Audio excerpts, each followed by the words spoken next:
A girl just came up and kissed me. Yes, I saw that. I got that was my. Do you know her? No. Okay. Greg is the beer heartthrob. Wow, what happened there? I'm like Sam, but of South Africa. what Actually, no, happened there? that's Rob Haynes. What happened there? I She don't just know. walked up. Just walked up and kissed me. Wow. I just Hi, don't- Shannon. Happy birthday. Yeah, I just don't know what to say about that.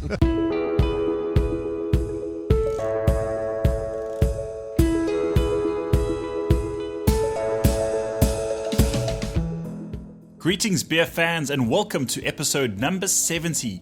Wow, 70. What a milestone for Hashtag Beer Time, and what a show we have lined up for you. It's another first for Hashtag Beer Time, where I, your host, acted on a suggestion to record a mega marathon podcast at the Woodstock Winter Beer Fest. And I guess, well, here we are after what I feel was a successful mission. I had so much fun organizing and recording on the day. The support and salutes I got were fantastic. And the beer was phenomenal. Most of the brewers I spoke to insisted I drink the strongest beer, which was great for them, not so great for T-Bone. I'm sure you'll notice as the show progresses that the wheels started coming off fairly quickly. Let me tell you who I had on the show. We had Mark from Riot, Sean from Dissidents, Greg from Afro-Caribbean, Murray from Barley and Hops, Deelwold from Tuk Tuk, PG from Mountain Brewing, Murray from Metal Lane, Carl, Greg, Tony and Ross from Cartos, Mike from Real Beer Revolution, Bruce from Stellies, Russell from Fishbone Works, Nick and Zared from Drifter, Letu from Ukamba, Steve from Shackletons, Dylan from Woodstock, Rory from Ager, Andrew from Beer Bar and Beyond, and a special guest, Werner from Electrical Industries. Why is Werner a special guest? Well, some of you may remember Electrical Industries jumping on board as sponsors of the show in early 2019. They have re-entered the frame and contributed in a big way to Hashtag Beer Time. I'm super chuffed that a company like Electrical Industries are seeing the long-term vision of getting more people to drink different beer, not just in South Africa, but across the globe. If you'd like to find out more and see what it is they do, head on over to their websites www.electricalindustries.co.za. Alright, there is a ton of content for you to get through, and this really was one of my favorite recordings. Enjoy the mega show, enjoy the Woodstock Winter Beer Fest. Cheers. Here we go. So in the background, what do we have? T-Bone. We have what appears to be a Scottish marching band.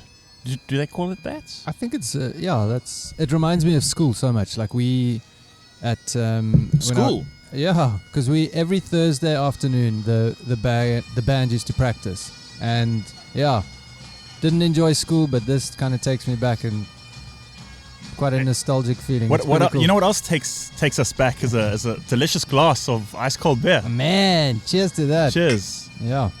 So let's get into welcoming our first guest. And we just so you guys know, we've got Carl who's listening in. Carl, you're welcome to comment. Carl. Tony. Tony. The other Carl. Jesus, he's had one sip. I've had one sip. He's had one sip and he's fucking. This is Tony. Yeah. Okay. Let me just make sure I know what beers I've got here. Mark, do yourself a favor. They put on these earphones because it helps. It helps with listening to your beautiful voice. I'm in my element right now. This feels fucking amazing. Yeah, I mean, obviously, I'm coming up on the psilocybin now, so it's tricky. Am I allowed to say that? Talk. You just did, man. Just get a little closer in there. All right, I'm right, yeah. There we go. Yeah, I'm right deep in here. This is nice. Well, thank you for inviting me, Troy. Guys, I mean, this is it. We're doing it. Yeah. I don't want to take over your show, but... No, Yeah. this is Too not late for my. that. That's not called the T-Bone Show. It's called Beer Time. It'd be much better if it was the T-Bone, though. You know, Well, I like the T-Bone. we'll wait for the fans to come in and to demand a change. But for now, it's just Hashtag Beer Time. But we are at the Woodstock Winter Beer Festival, and you wouldn't believe it, but it's a sunny, beautiful, hot day. I cannot believe it, but it's warm. I'm in a t-shirt. We're all in t-shirts, and it's it's a beautiful day for beer. Mr. Mark, you've brought some beer for us to taste. I have. Also important to note that magnificent festival, great day. Drift have done a good job, and well done to them. So yeah, we brought some beer. Obviously, we've got Fest beer number 1. Fest beer number 1 is Wacker, which is our coffee milk stout collab that we do with Truth once a year. It has done quite well for us so far. It's a delicious, simple beer, really. We don't make it too strong. 5% ABV, dry hop with some cold pressed coffee. It's a fairly simple beer to make, and it's pretty delicious. So let's have a little sip and see what we think. And you've made this beer before, eh?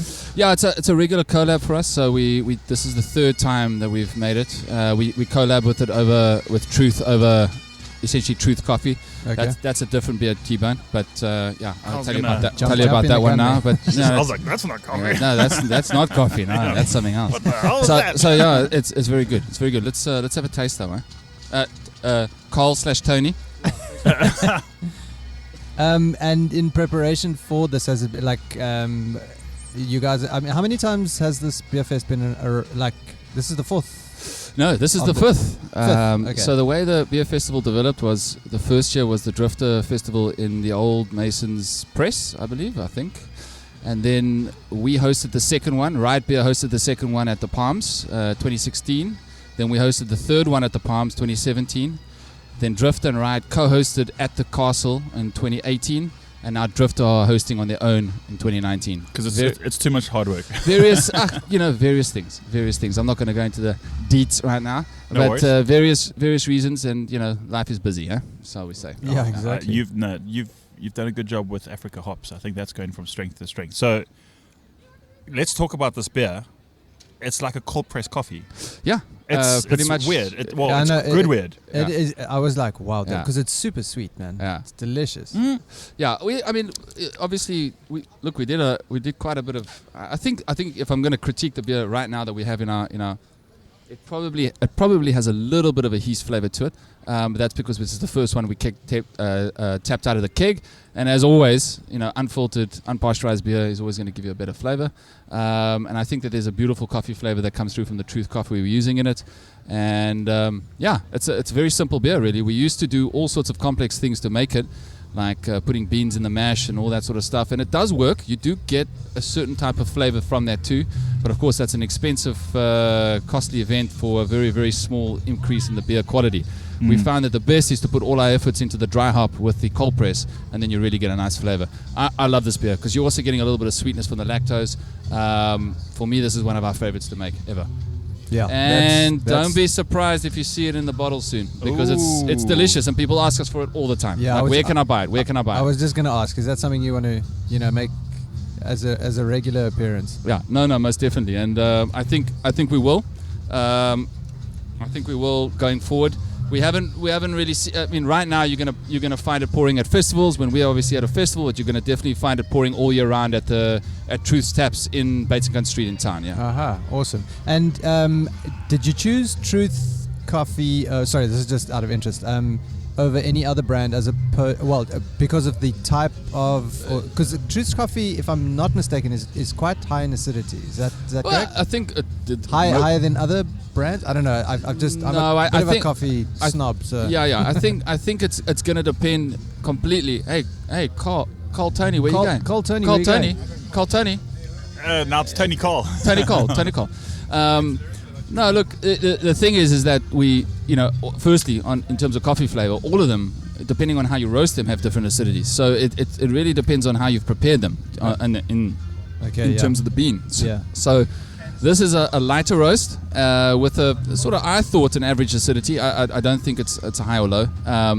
But it's definitely a lighter roast coffee, and I think you do get a bit of it in the mouth when you. It's not this heavy, pungent flavor of coffee coming through. I think what we're always trying to achieve at Riot Beer is always trying to achieve balance across the beer. Yeah. We don't want anything to punch out above anything else. We want everything to come together, collaborate, and balance. This beer is beautifully balanced, and it's actually, we've started the show on quite a high note because Kicked it over the Riot bang. Beer, baby. because Wait till the next beer. you when you go to these festivals, it's overwhelming in terms of how much choice you have, and I think what tends to happen is towards the end of the evening, once you've gone through all the intense hops, the intense malts, the intense other flavors, you just want something that something neutral you can come back down to. Sure. And I can see myself coming back to this. Yeah. Because this is very not, as you said, sessionable, yeah. it's well balanced. It's not everything. There's no high peaks. Yeah. And I think, obviously it's a beautiful sunny day right now. It's 18 degrees, but I think at about 6 p.m. when it starts to get the chill in the air, that if that's around still, which I doubt it will be, that'll be the beer to go for tonight. Yeah. That's quite something, man. Yeah. So we're stoked on that beer, and it's going to become a regular for us now, and we're hopefully going to put it in the bottle. But we're also super stoked about the next beer. So talk to me. What is so this? this looks very similar to the other one. Yeah. I mean, it's obviously a dark ale. This is a hybrid porter stout sort of style. It doesn't really have a style. It doesn't belong anywhere. It's kind of just a creation, and that's what we like doing anyway in beer. We don't like to fit into styles. We just go for it and see what it comes out. Flavor is everything. This is an 8.5% beast that we did with Richmond Hill Brewing Company. So this is our collab, our second collab of the year, and also with Joff Art. So we've got a really cool artist called Joff who works out of PE, who did our labels and some of the creative side on it, and it's called Modern Guilt. And Modern Guilt is very simple. Our inability as modern humans to concentrate on anything that is in front of us, and kind of looking past everything that we have right in our hands right now. If we really get down to it, and now we won't stay here for too long because we're going to get onto the beer, but if we really get down to it, the only moment we have is now. Yeah, exactly. And now. So, that's kind of the background of the beer. We really wanted to produce a beer that when you put it in your mouth, you're just going to be overwhelmed with flavor and just beauty. And most importantly, it's real beer. There's no adjuncts or weird, well, there's certainly adjuncts, but there's no weird essences or concentrates or shit basically put into this beer. It's a natural coconut product that we used in a new method that we've never used before between Richmond Hill and Riot Beer. It's a very weird method that we used, but it worked, and you get the subtle. What's weird? The way we added the coconut, we added coconut flavor into the boil. Coconut flour into the boil, and use a little method that we tested about 2 or 3 times beforehand to actually get this more natural coconut flavor into the beer, as opposed to using essence and all this other crap that they put in. Yeah. And then also vanilla pods. Beautiful, expensive vanilla pods that give you natural vanilla flavor. As opposed to vanilla essence, yeah. Because Yes. we tried that with Steve, and it just doesn't Sis. work, man. Sis. It's horrible. Sis, why are you putting that in your beer? Don't ever put that in your beer. We did. We tried a little bit, and then we're like, Sis. don't put any more of that shit in there. And So- did you have to? Sorry, I wanted to ask. Did you have to put quite a lot of coconut in there to get it? It did. to get There the was a flavor. lot. There was a lot of coconut flour. There was a lot of getting stuck in the kettle and through the heat exchange, and a whole bunch of very critical movements that we had to make it work for us. So it was quite a complex brew day, but it was a beautiful, beautiful result. And I want to hand this over to you guys quickly now. This is Modern Guilt. A little bit of coconut, a little bit of dark chocolate from the malts, a little bit of vanilla, and 8.5% bomb. Wow. There are a few guys who bought some quite a high alcohol ones, and I know that we need to actually pace ourselves if we're going to be here. We kicked it off properly What do you today, think, Tony? Yeah. Tony's So face again- says it all. Again, though, you got to be thinking balance in this beer. This is for us. We're proud. The proudest part we are about this beer is that we've created balance in an 8.5% beer. There's a natural flavors coming through. It's real beer, and for us, a great addition for our fest beer today. There is such a unique smell. I'm getting like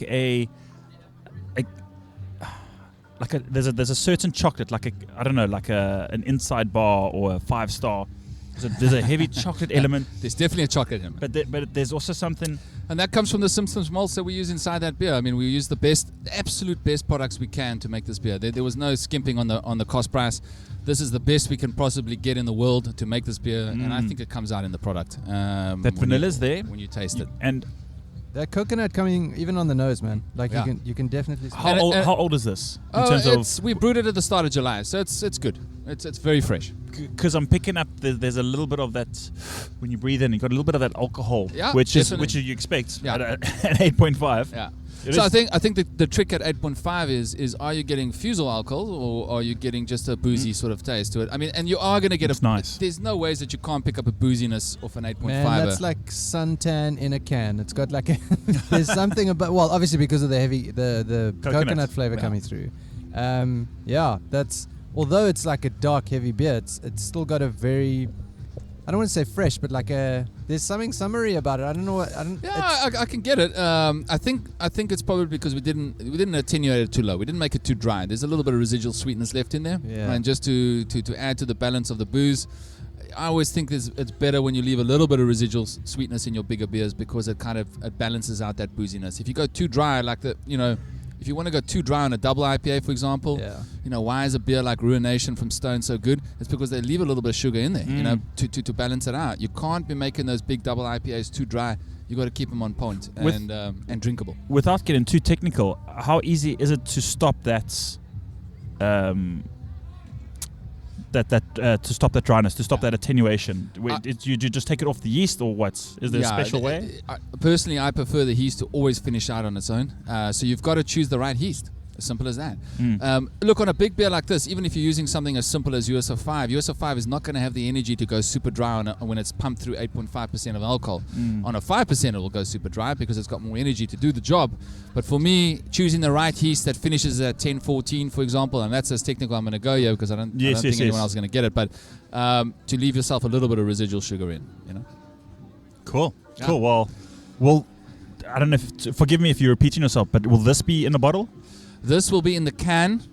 Check out Richmond Hill social media. Check out Riot Beer social media on Instagram and Facebook, and you will know where it's going to be from next week. It's very limited release. It will be sold out in a week, guaranteed.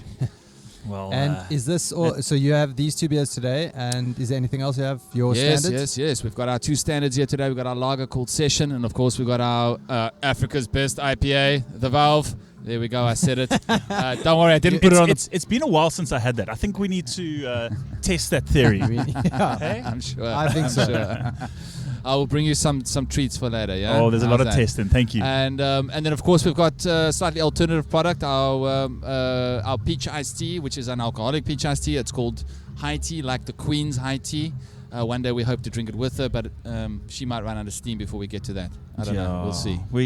Look, go for something. Aim for something like that. Maybe it'll be the next Queen. Yeah. You never know.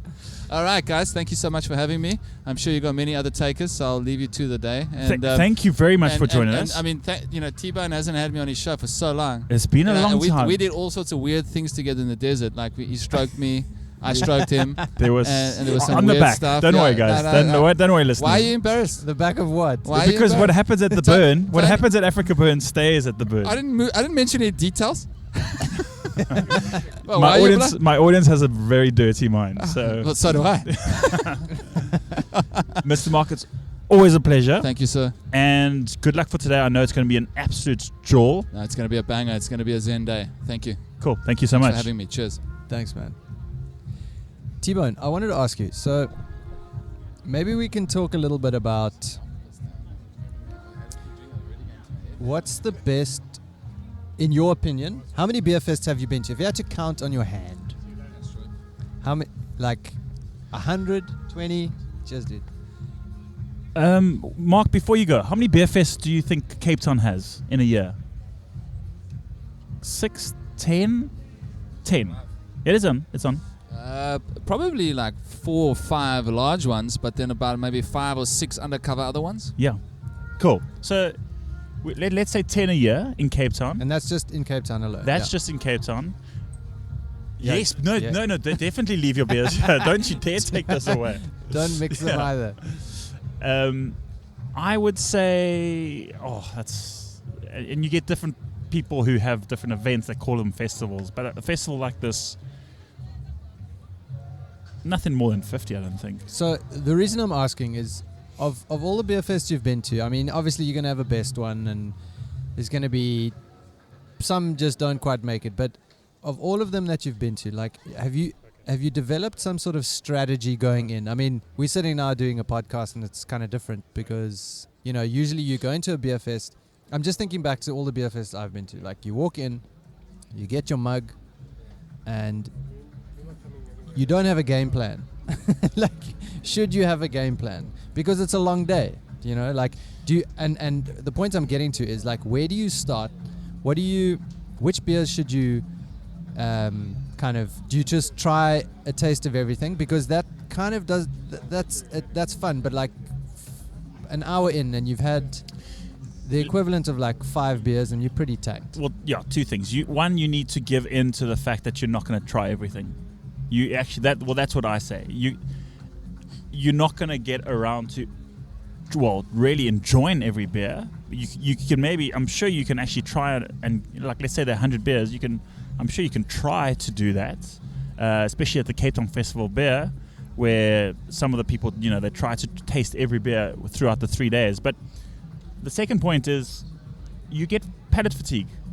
And then it gets to a point where we were saying earlier with Mark, where, you just don't want to drink that hazelnuts brown IPA or the hoppy session mango lassie. You want a freaking lager at the end of the day. So you want to keep drinking, but you don't want to keep experimenting with those flavors. So my kind of strategy is not to have a strategy. It's just go in, whatever you can drink and whatever you can try and find. And if you really want to try and, like, if you see something on the menu that you really are keen to try, you'll make the effort and you'll go try it.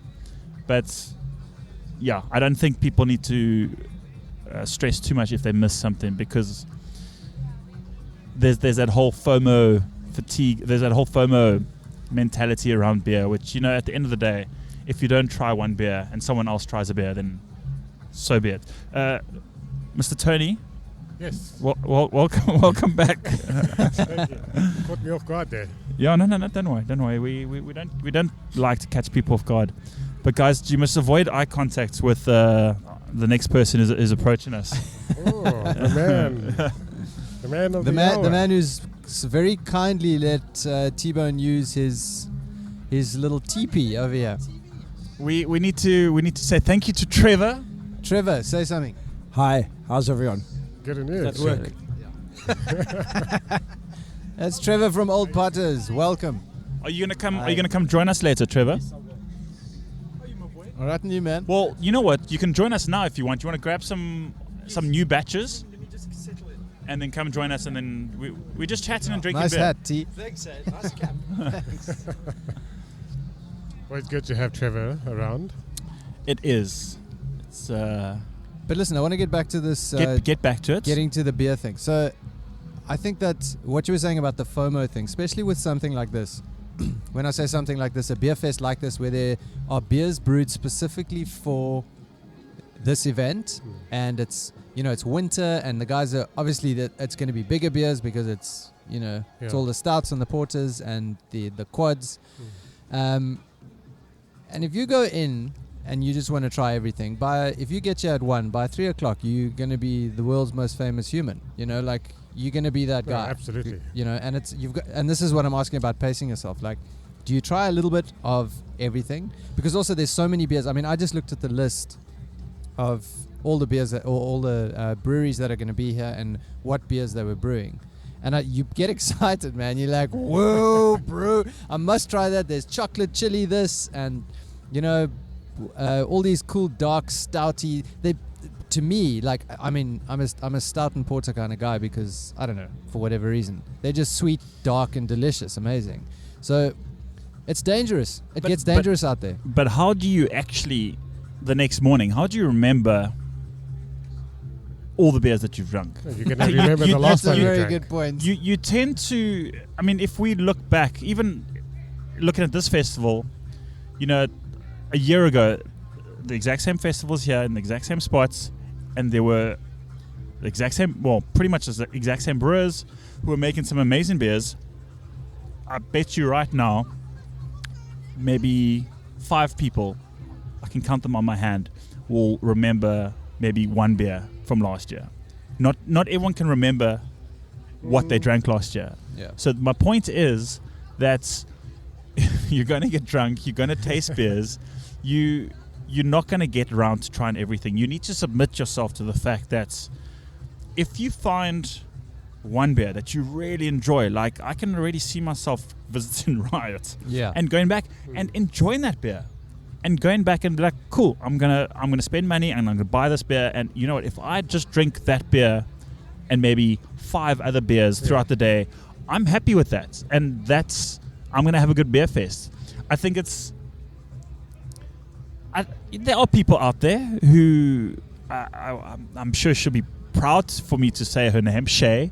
She would be one of those people. I saw her on a social media. She's circled 1, 2, 3 where she's going to go try all the beers. She wants to try all of them. Strategy. She's got a proper She's plan. got a proper strategy. But muzzle tov to her. She wants to try all the beers. I, on the other hand, just realistically don't think I'll get round to it because, yeah, I know there will be, for if I can say my experienced palates, they will still be fatigued.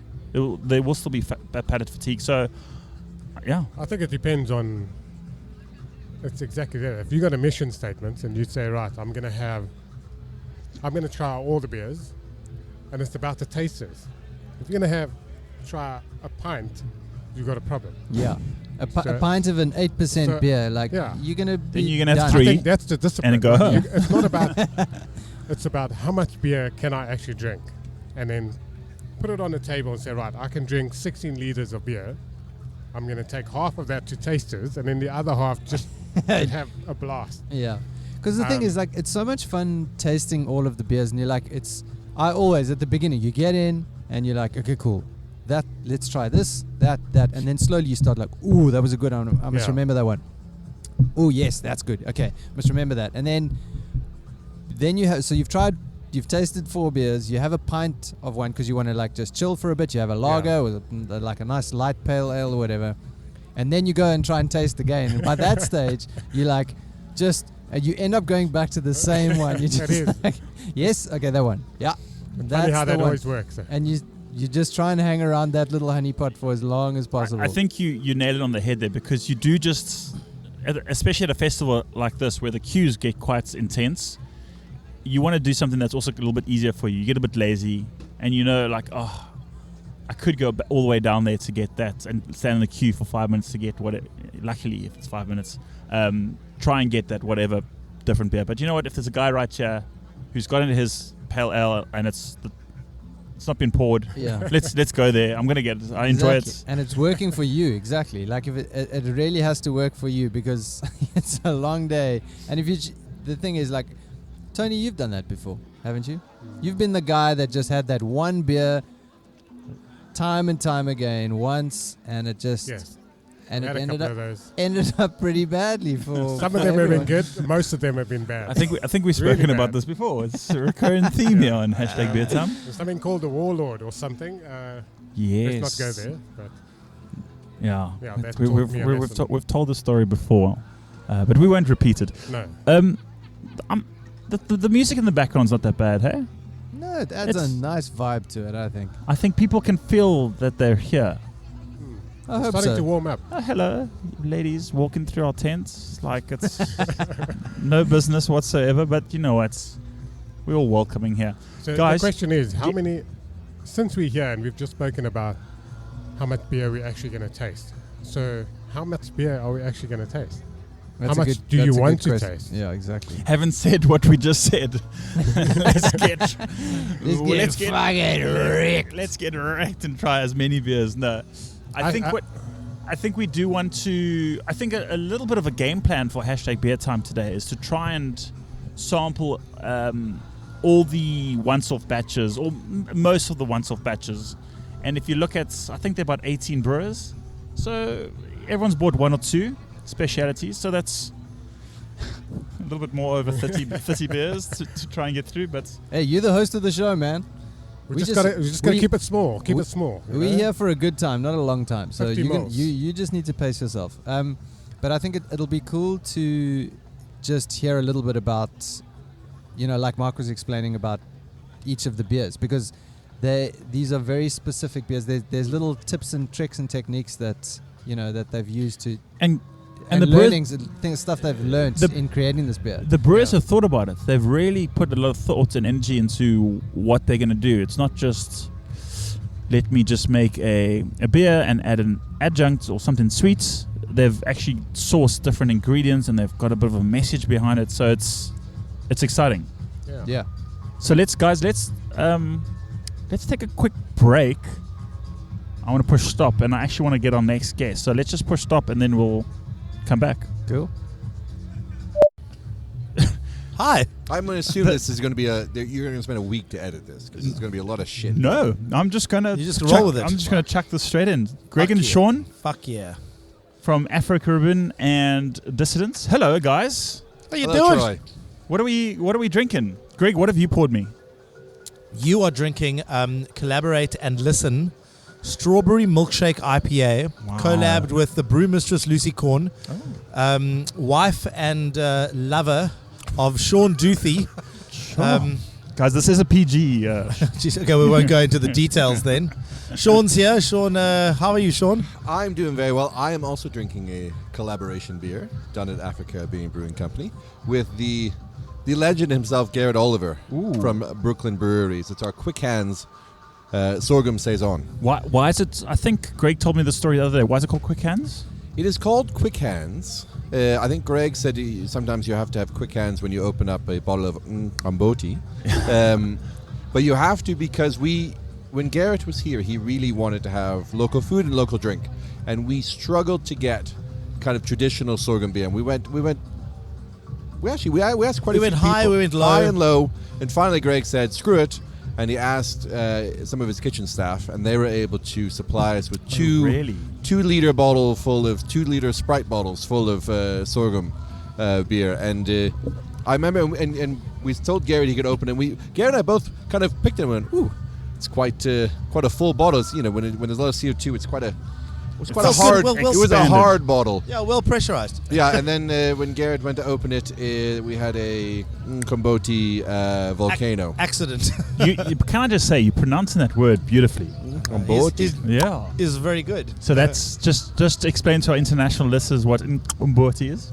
Komboti is the traditional South African beer made with sorghum, Okay. and 100% sorghum. And why was it in a Sprite bottle? That's how you get it. That's how you get it. Yeah, but it's called Quick Hands because Garrett.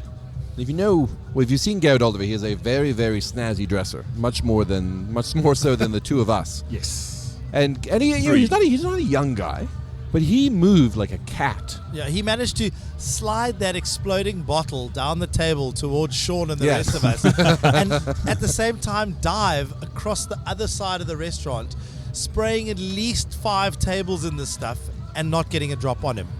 Amazing. Amazing. Quick hands. Amazing. Quick hands. Talented man. Quick hands.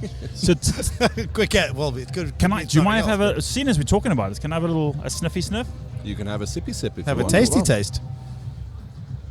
It's got a I'll sniff in the mic there. It's got a bit of a wheaty So element. it's 30% sorghum, and I think probably about 30% wheat and about 40% ish. It's just pale or pilsner It's malt. almost like a CBC Amber Vice.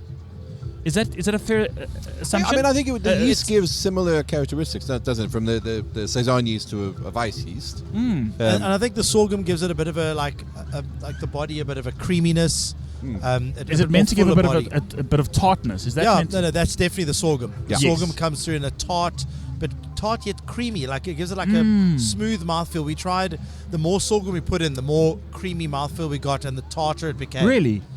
Have you had Okay, sorghum? that's- Have you had traditional? I've actually attempted to make a 100% sorghum beer. But it was one of those instant beers where you ferment it overnight. Instant beer. You ferment it overnight and then you drink it the next day. A proper kombuti. There is a It guy. wasn't so great. No, there is a guy coming down for the beer boot camp next month, named Clement From Ghana. from Ghana. Clement Jama, I think his name He's is. the first Ghana homebrewer, commercial craft brewer. Yeah, but he brews 100% with sorghum. So he grows the sorghum himself, he malts it, and he has a special mashing routine. That's craft. So it is That's- craft. I was up there a couple of years ago and I met him, and he was a great guy, and the beers were lovely. 100% sorghum, no Really? malt, no malted barley. You would happily pay money for one. Yes. Ah. Yeah. No, I was only supposed to be there for like an hour or two. He was going to drive me back, and it was like 4 hours later, and we were still just talking shit. He's a former brewmaster with Heineken. He trained Okay. in Germany. I mean, he knows his stuff. Okay, so so that's going to be interesting when we see him in a month's time. Can't wait for that. But today, this festival, let's talk about today. it's so hot. So hot It's right so now. nice. It's not a winter. It's not a winter fest. Yeah, this is more like Woodstock Summerfest in winter. In Cape Town. Tell me about.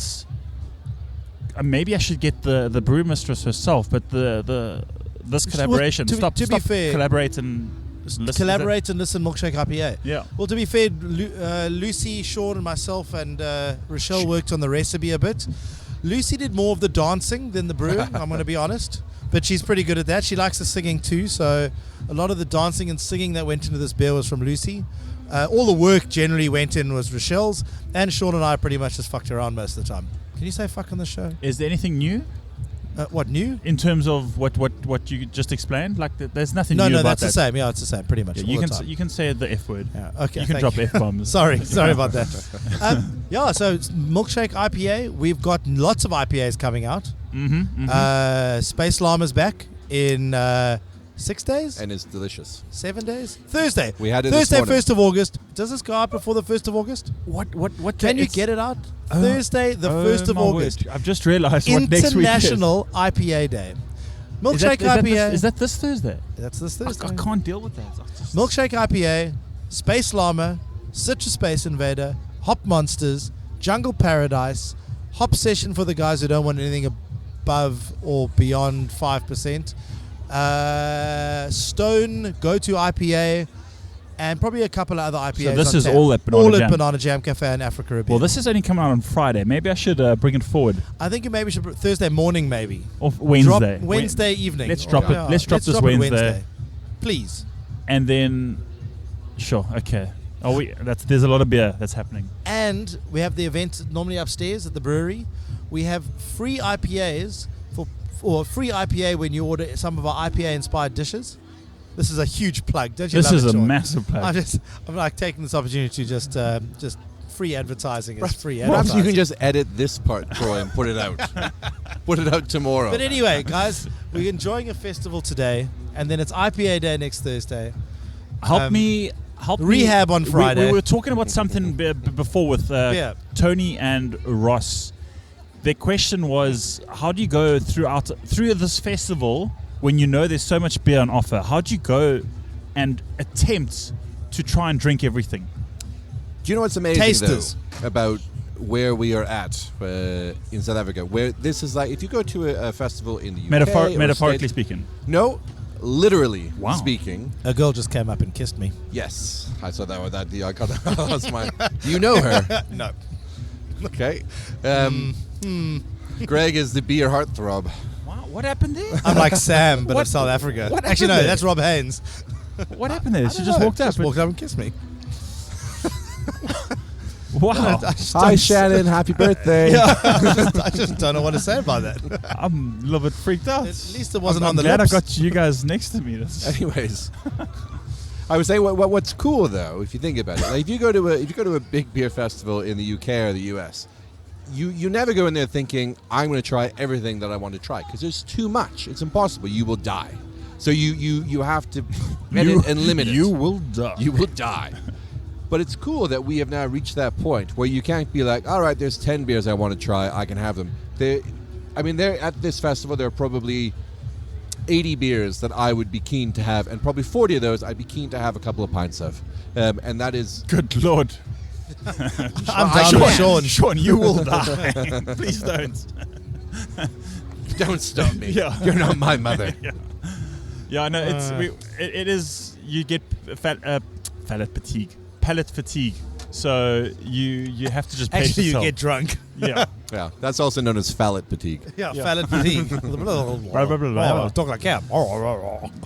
Speaking of Cam. Where's Cam? Okay, so you guys are gonna. You guys are pouring beers today, but then you're also. We're wandering around. We're wandering around. I have been told, Greg, that Rochelle wants to take a break, so we're on for like 40 minutes at like 2 or something like that. She could take a break. We've got other staff as well. It's like I've planned well for today. I think we I've could have planned 20 or 30 minutes behind the stand. Yeah, well, I'm Get gonna a picture. The more time I spend behind the stand, the less time I spend drinking. So Need to I'm gonna spend a lot of time behind that stand.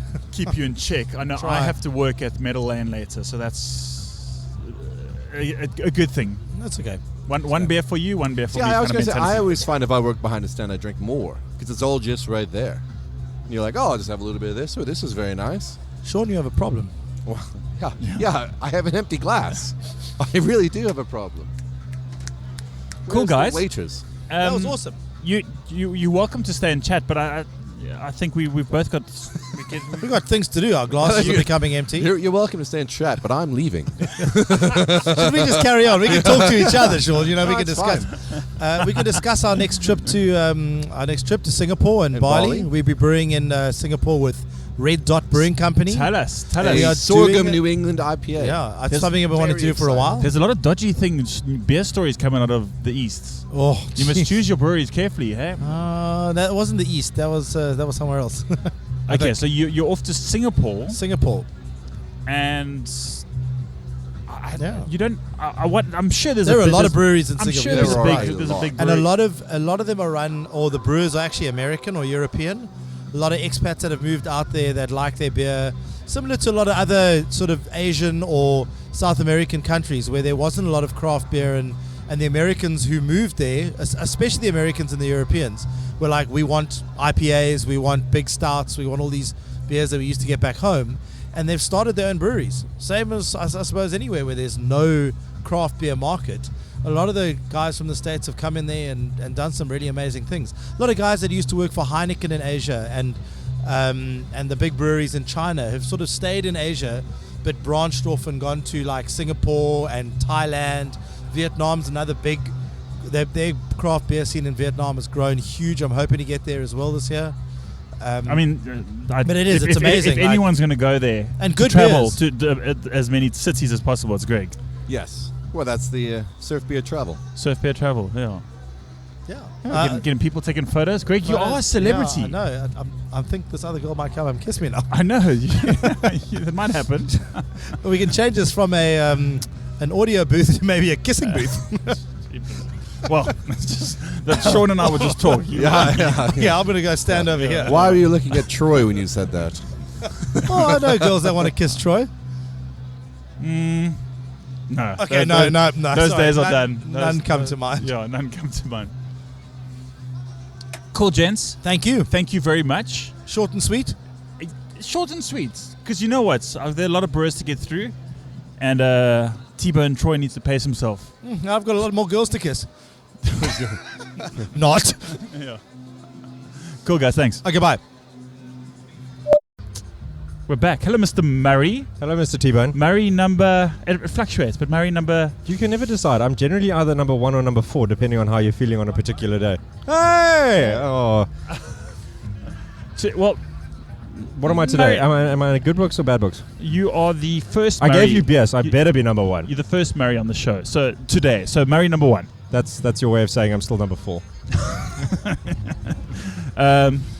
Let's move on to our next guest. Mr. Werner Yes, how's it? from Electrical Industries. 100%, man. Welcome to Hashtag Beer Time. This is the first time. This is the first time. This is the first time. I do need to say right off the bat, and Murray, you're probably wondering where this fancy equipment is coming from. I But was wondering a little bit. It's because of this smart gentleman on my right. He looks like a smart gentleman. who- You need all the smart gentlemen you need, Troy. Yeah, look, most of the people I interview are smarter than me. Werner, thank you very much. Super, how man. you doing? Oh, fantastic. And you, man? Yeah, look, Nice day out. festival, any festival Any of beer. festival, man. Sorry, I'm actually. Troy, I'm not sure if the brewery's actually planned on that fly being in your beer. Yeah, ladies and gentlemen, there is actually a fly that landed in my beer. It's okay. It's right at the bottom. I'm just gonna explain what's gonna happen now. I'm gonna drink, and hopefully the fly doesn't come towards my mouth because I need to get it out. I'm not sure if the ladies and gents Okay. actually know where we are at the moment, T-Bone. good job, but man. he's No fly. If you don't know, I don't know if Troy has told you, we're at the Woodstock Winter Beer Festival 2019. Yes. This is the 5th Woodstock Winter Beer Festival. yeah. The 5th, Correct. second at the castle. Second at the castle. Currently, no queues, lots of beer. Troy has got no beer left. And I was talking about pointing out some of the critical mistakes you've made today. You are very critical at pointing out mistakes, but I do appreciate it. I've Please got go ahead. to say, your most critical one is we're very far from the beer. That's true. You know what? I mean, if we want to, There's very tactical things about what I do. is this why you have smart people on the show? We're far away from the beer, but where are we close to? Cape Town Don't say tourism. the toilets. We're close to the food. I see. And you know Okay. what happened last year? There were there were queues of 10 people deep.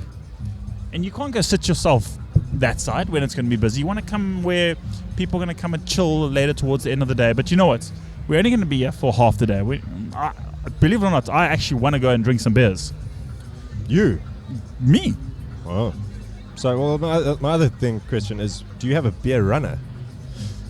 Look, hashtag beer time has a lot of stuff, but we need don't more have a smart beer runner. people on this show, ladies and gentlemen. we don't We have need a beer people runner. to tell Troy what he needs in this world. But you know what? We were discussing it before with some of our other guests, with the Cards Horse Homebrewers Club, Ross and Tony. We were saying in a perfect world, the brewers would just be coming to us and bringing us the beer. So, look, Hopefully that happens during the day. hopefully that happens. We're gonna see what happens during the day. So, Troy, what's your plan with pulling the crowds in? Talking to the public and having a chat to them? You know what? I think we're gonna see who wants. People are shy. Well, I mean, That's a good opportunity, just a minute ago, we had someone come and actually kiss one of my guests. I said to him, "Do you know that woman?" And he was like, "No." So is that a service you're providing here today? no? Thank God for that. I don't know if I'm up for that kind of thing. I'm here to talk about beer. So we're gonna get people. We situated right next to I Love Cape Town. But I mean, have you thought tourism- about a Kiss the Brewer station? I This is mean, just there's what three of us we- Murrays might not be qualified, This but is just what Mr. we Murray spoke Middleton about. of Metal Lane, I mean, with Sean from Dissidents and Greg from Banana Jam. We're going to turn this into a kissing booth later, but no, we don't want that. $10 a, you know. Are No? you No? want Is that- no? you want to stay about? No, I'm good. Yeah, you're I'm good. good. Money-making opportunity. Yeah, I'm on for that. Mr. Werner, tell me in a nutshell. Tell me a little bit about what you do and where you work, and why did you help me out with some of this equipment? What company do you work for? I think that some of the long-time listeners might know. I'm the managing director for a company called Electrical Industries, and we provide equipment to the beer industry. So taps, fonts, fittings, beer coolers, that sort of stuff. So to be able to deliver their product on counter. Not just beer stuff, eh? No, lots of other things, coffee equipment, all kinds of food service, professional food service equipment. And the idea with hashtag Beer Time is that it is the vehicle or the driver to get out to the people and introduce them to the breweries and allow us to see the depth of every brewery, speak to every brewer, and actually get some real knowledge on what they're doing and where they're going. So, I believe that this is going to be the driver for the industry. Thank you. And every time somebody takes a beer off shelf somewhere, they need to know something about it, and this is the platform that's going to provide that. So that's why we're involved with you, and that's why we're sponsoring and doing our thing. Well, thank you very much. I appreciate that. And yes, I don't think there's anyone else. I don't think there's anyone out there who says no. I don't want more people to drink craft beer, especially in Cape Town. Well, I think there's not many people that just don't say it. Cape Town usually is a bit of a clique. You want to reserve some beers for yourself, but I think generally speaking, we want more people to drink craft beer because when there's demand, there's more supply. Is that correct? I only did 1 year of economics. Well, this again is why you bring Varsity. smart people on the show, This because is- smart people can tell you that supply, demand, economics, And that's my problem with Troy is he's talking about Cape Town, but this is a global platform. Exactly. This is a global So platform. Exactly. You see, this is an again opportunity Troy, for the smart breweries people to get tell out. him. Yeah. The breweries can get out globally. They can make a name for themselves. There's export opportunities. I see all of that from the South African brewers, and that's really what you are providing. You see, I get also smart people to sponsor because I need it. They need to say, Troy, look, you need to do this. No. Don't say Cape Town. Say the exactly. world, huh? That's it. Look, I'm super chuffed with my reach. I do reach a lot of South Africa, but I do also there is a massive listenership in the States. I'd say about 40% of my listenership is from the United States, which is pretty cool. And that provides opportunity for every brewer that's on your show, for everybody that's involved with you, Yeah. because people are seeing it. Or And it's hear- also when hearing you it. have guys on the States that are listening in and they hear, oh, well, there's X, Y, and Z beers being produced in SA, and they go, oh, well, they might just get hold of you or the brewery themselves and say, you know, we heard about this on #BeerTime. We'd love to actually get some of your beers over here in the How States. about a collab? How about some export? How about Yeah, some- as much as we get excited about, oh my God, that's an American IPA. Oh, they, Mm. you know, so, you know, What about a South African one? yeah, And 100%. because throw some Citra at we're it. going to get deep here, because the market, and I said it before on #BeerTime, because the market is so much bigger in the States, there's going to be a percentage of people of that middle class or of that craft brewer market who wants to start exploring beyond the American borders, who wants to look at African beer, who wants to collaborate with brewers in Africa, because it's Africa's interesting. wild to the Americans. They're like, why on earth would I want to collaborate with an African brewer? But when they start discovering that actually there's a huge depth of talents down here in the southern parts of Africa, and that's And some interesting stuff. we've got some interesting ingredients. Yes. We're not just the four main ingredients of beer, but we've also got some weird adjuncts that I think it's gonna revolutionize within that already existing craft beer market, which is quite exciting. And I mean, that's something we talk about a lot. Like, it's important to be interesting and innovative when you are a craft brewery. I mean, this is a pretty good example of where we are today. I mean, in fact, every brewery today has got a beer that's been brewed specifically for the day. for the festival. There's no one here that's just bought their standard lineup. And even those that have got a standard lineup, just about every brewery here, I can't think of one of them here that doesn't actually innovate and do interesting beers over the course of a year. Whether they do seasonal beers or one-off beers, or they've got to be innovating. Yeah. And I mean, the States is the same thing. And if they say, okay, well, we've got, we've got Nick from Drifter here, and this is a true story. I mean, Nick goes over to Portland and does, what's the brewery he works with over there? They did a really good, the Gozo. Yeah, it's one of the oldest breweries in the States. Oh, now you're racking my brains. So I was testing you. You failed. I can't remember either of those, so I failed that horribly. There's too. no surprise there, ladies and gentlemen. So I now was we've just got keeping quiet. we've got the marching band, and they are literally, ladies and gentlemen, they're going to walk past us. I suppose we can listen to them, and I'll get to tell you what it's like in post production. But let's just wait for them to walk past. Troy is going to do his best commentating on a marching band. One time. And go.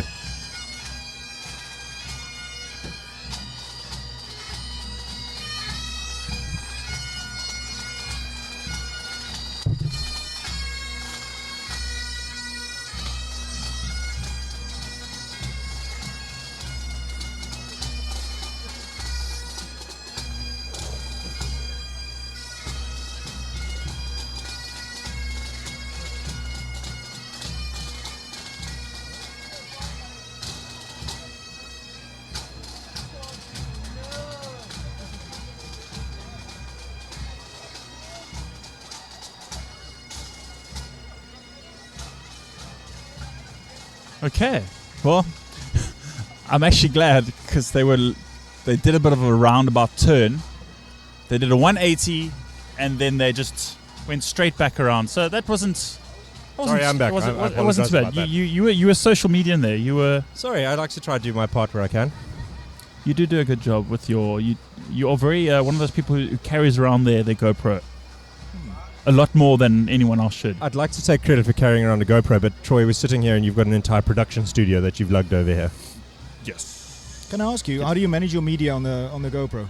Because obviously on a day like today, you'll take 1,000 photos or 1,000 pieces of video.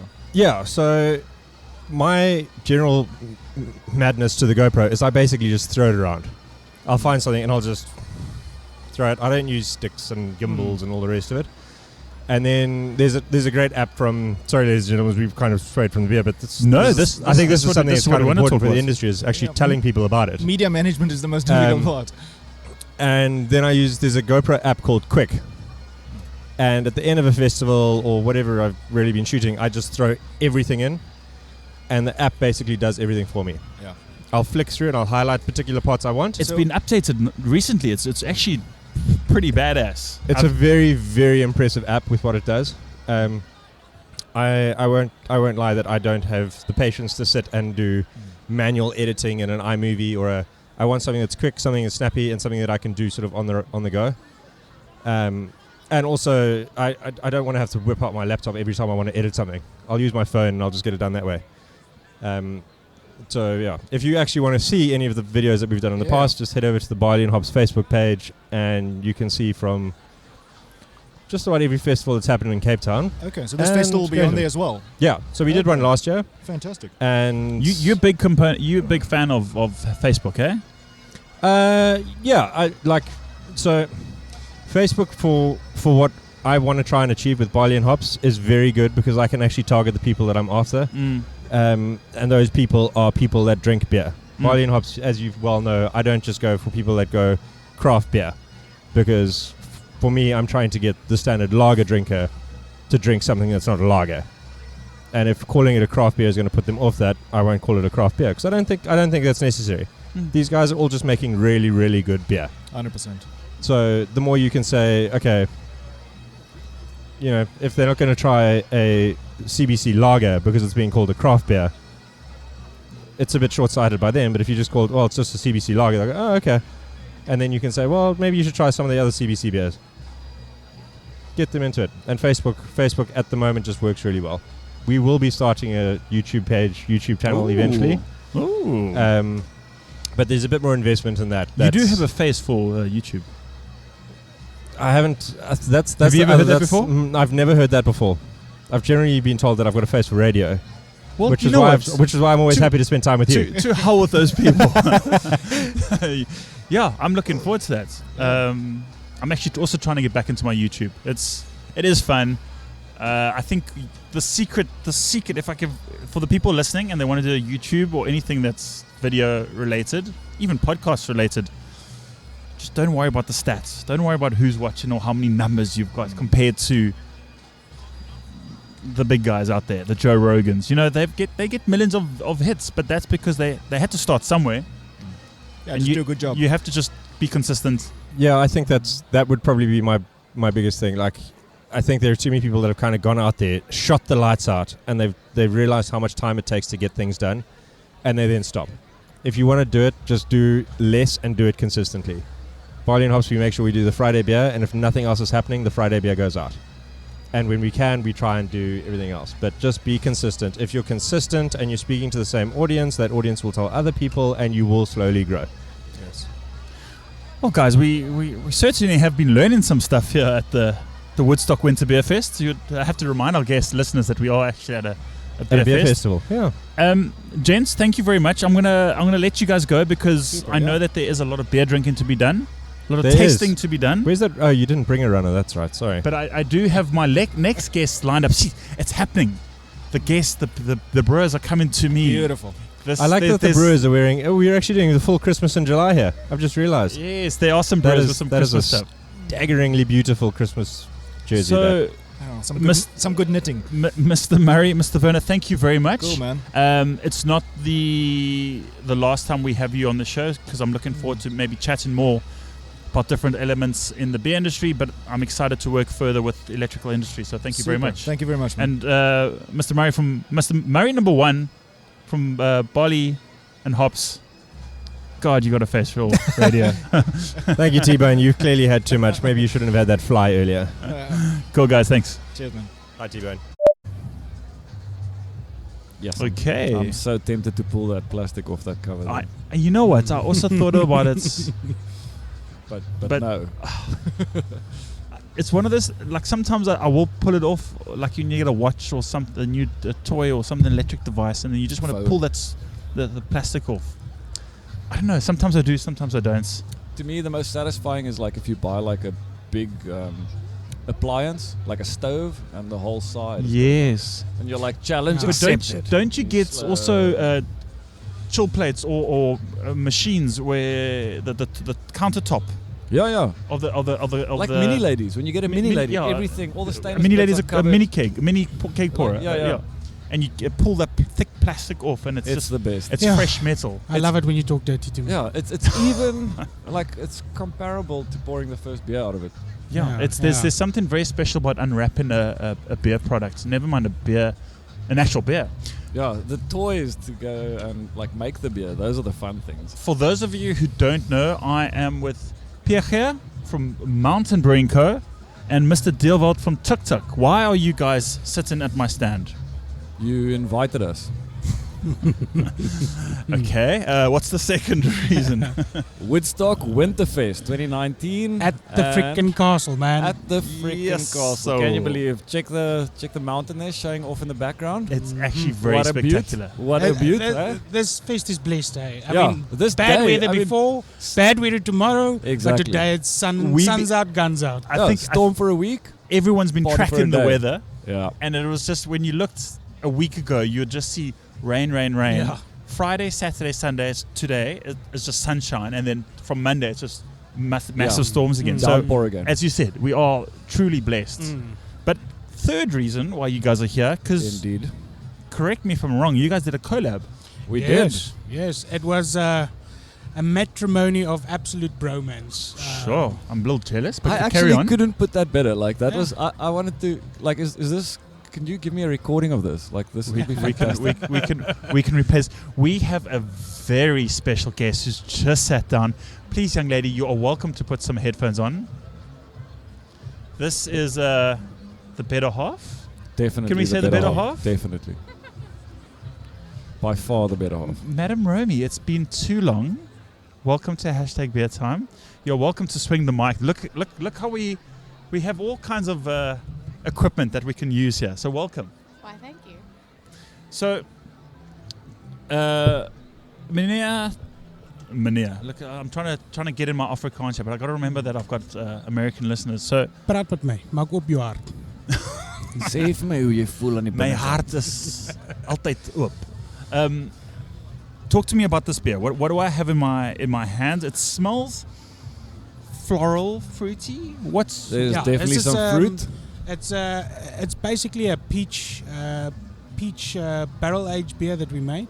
About 8 months it laid on, and we picked out some dried peaches. So Unsulfured. unsulfured, Unwaxed. straight from the But- yard, and fill me in there? What unsulfured? What's So if you buy peaches in your whatever grocery store you go to, Sure. dried peaches, yeah? they Mm. treat it with sulfur and then they do like a bit of a wax Lacing, polish so yeah. they look nice. they look very nice, but it's terrible because, of course, that oily lacing just takes away the head retention, and so everything natural. It was one of those things where you just hit all the T's and all the temps, and everything just went all pretty. And we used 2 different barrels that we selected out, and one definitely had a big bourbony side, Yeah. and a bit the other one was as kind of a, we didn't know what it was. Yeah, the other one was the Lucky Packet barrel. Yeah. Okay. You know, Yeah. it smelled good, but Did it- you? So you didn't know what the barrel was? We weren't sure, No. and it smelled like, you know, when you go, what's that again? What's that again? Okay. And we didn't So, even what? What are your options? It's brandy, sherry, wine, fresh, whiskey. refurbed. You don't know. Like, Okay, so there are. And then a lot of times you get that barrel with 7 planks of this and 5 planks of that, and they put it back Exactly. together again. And that was the lucky packet we got. Yeah, there's actually quite a few coopers who will take barrels and then, obviously, if you've had a little bit of a boo-boo and you've smashed a barrel, they'll take bits and pieces and they'll build a Frankenstein like barrel for you. Okay, so maybe you guys can help me. I have a 50-liter barrel at home that I bought from, I think it's FS Smith's, What's inside of it? Yeah, FS Smith out in Paul. They are but champions. I've let it dry. There wasn't any liquid in it, so it's been That's the sitting for problem. about, I'd say four years now, just with nothing in it. Mm. And when you fill it up with water, it actually leaks out. Yeah. Well, fill it up with hot water. Let it swell a bit. Oh, really? Yeah. Yeah, but Or look, steam it. if steam or hot water, but if it still leaks, then your best bet's to go back to FS Smith. I agree. I mean, those guys will take it back. They'll quickly refurbish it for you, and it's not a big thing. They are really, truly avid craft lovers, and I can really say go the Pierre mile. from Mountain said I could come and do this. And You can even say Deerwald. I mean, Like I've gone there just like purely to visit. Yeah. Okay, so this is good. I can drop some names when I go. Yeah. Ask for Low. Low. Who's Low? Low is the guy. Low's the O. Yeah, Low's the Low is O. the Low is O. the O.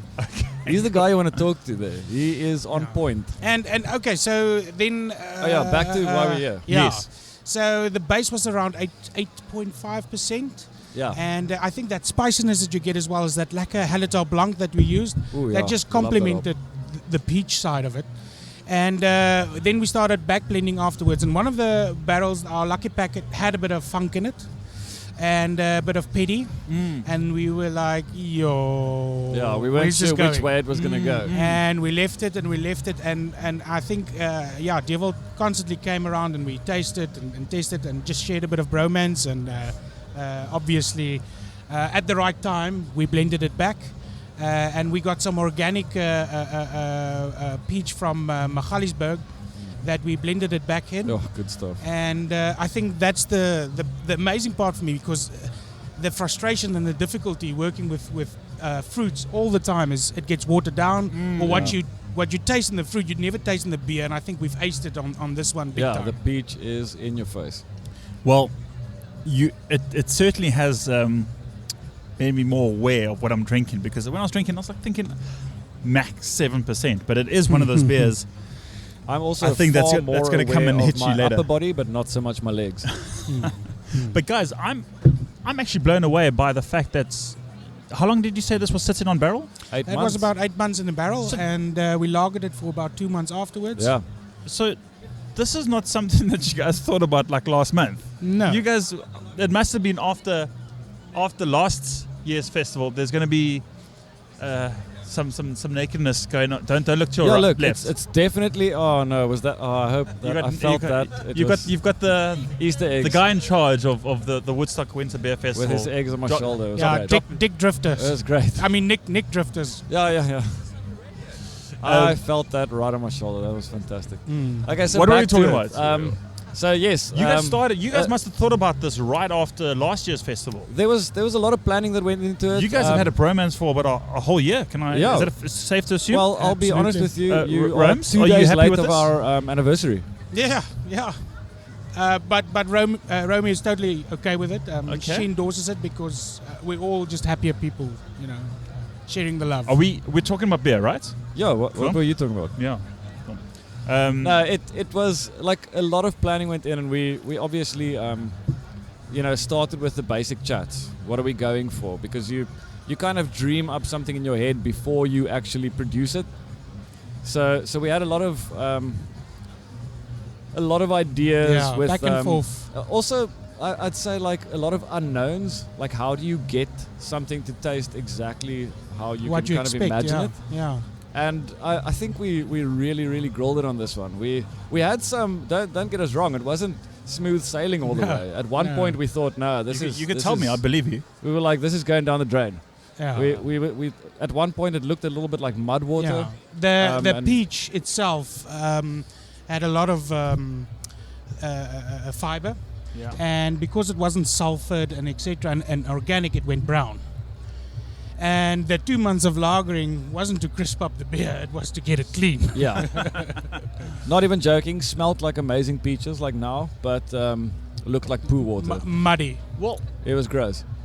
guys, that's that's a little tip of the cap to you guys for something that you've been brewing essentially or making for 10 months.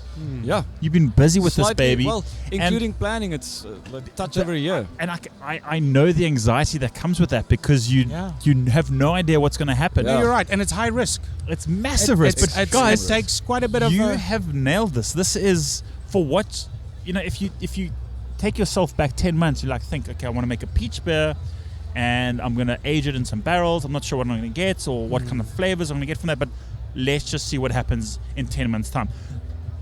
This is what you want. This is Absolutely. exactly what we I'm wanted. not trying to This is what stroke we your spoke egos. about This before we even is brewed. what you want. Yeah. Like I say, before we even brewed, and this is what how we had many in times mind. do you really hit it the way you wanted it?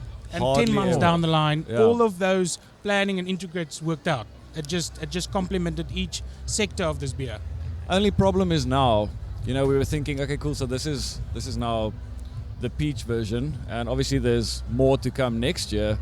But the problem is the first night we each drank about 8 pints of it and then burnt the barrels and danced around the fire. So we're in a bit of trouble. We were thinking maybe next year we'd go for banana. No, I'm kidding. Is So we will never go is banana. that a traditional thing? Are you going to make it a traditional thing where you So this is you burn this your is- barrels? I assume you. No you way. They're Assume, far too expensive. assume you drink 8 pints, you burn the barrels, and you get naked and dance around fires. Yes. Just be That- really 'cause careful. that's what Like I the would next do. morning Yeah. I woke up, I looked like I got waxed, but I didn't smell good. Ladies and gentlemen, I think they're not even joking. I think this really happened. We're supposed to be telling jokes. But No, I think I want to be invited to the next one. yeah, no. This is the second one in the potion range, which is more the fantasy, gaming online kind of vibes. So it fits. The agility potion is after the stamina potion, the cherry that we did last year, and there's about 5 coming in the range. Nice. And you know, it's also a thing when we tackled this. This is going to be a 5-year project. Yeah. However, I think I don't want to change anything on this beer, and Yeah. in fact, will we ever be able to Recreate. this one? And I don't think it's possible. We're just gonna have each to barrel stash is a couple each, of you there know? was there was a lot of love that went into this one. I don't think you can recreate a lot that. of love went into this beer. Quick question: that stamina potion. I still have a bottle on my shelf. You Can I lucky bastard. Can I keep it for 4 years? So You can keep it for your unborn child. Really? I had a bottle about 2 weeks ago. And It was unreal. really, Yeah. because I've kept it for that exact reason. When last year you said it came out, hey? yes, I told myself I'm not going to drink this. I want to see how long I can hold out. yeah. If it's a year, if it's 2 years. It's definitely gone down a journey. I've tasted one the other day as well, and I still have a couple of my own. I'm sure you do. And it all depends on where you stored it. One in my cold room and one outside, total different profile. So maybe you're lucky, maybe you're not. I wouldn't advise keeping that beer longer than 2 years, though. Okay. So I need to have it within the next 6 months. Yeah, rather sooner than later. But I mean, this one we're going to try to launch for 400 bottles. It's going to be limited edition. That's it. Each bottle is going to be numbered. And I think about 60% is already sold. That's incredible. The other 40% we're keeping. yeah. 10% hashtag beer time. Oh. 1%. Claim. Okay. 1 bottle. Oh, we can definitely sort something out. Gents, big thank you for dropping off some beer. Thank you for joining us today. Absolute And it's a long day, so good luck for the rest of the fest. Yeah, I You think too, 3 man. more peaches and I'll be dancing on my hands. And you will see me on the dance floor then. Are you also going to be upside down? Exactly. Looking forward. Cool, guys. Thank you very much. Thanks so much, Troy. Thanks, Harry. Take care, bro. Have you been lonely, Troy? Are we? Is it rolling? We just starting? This is how it goes. We just go straight into it. I haven't, to answer your question, I haven't been lonely. I've been very fortunate that I've had a few guests, but I think my plan has backfired a little bit because, you know, we anticipated, we planned and hoped that brewers would bring us beer, which has been great, and I'm always very happy about that. But they've been bringing me their 8 and 9 and 10% beers. I didn't bring you anything. Yeah, thanks, Murray. Well, what must I have carried in my hands? Yes. But no, literally do anything. you're gonna have to share that with me. Hold on. You had an 8%, didn't you? Or was that a... No, that was it's a mistake? typo. It's a typo. Oh, yeah. Pour some in there. What is this, Mazza? It's the Mazza from tropical- Meadowland, tropical co-host paradise. of hashtag Beer Time. Yes, Joining it feels us. so right. It feels Feels so right. He was It's there in almost the early wrong. days, then you kind of outgrew him. We're just. I tell you what. When you want to talk, just turn sorry. it right There you onto go. you. It's actually quite lekker when you can't hear him. Fuck you. I said he was there in the early days, and then you outgrew him. Yeah, Or it could have been the other way around. Oh. It could have been the other way around. He's Well, look at him. He's gone on to be such a success. His parents are so proud. guys. How's it?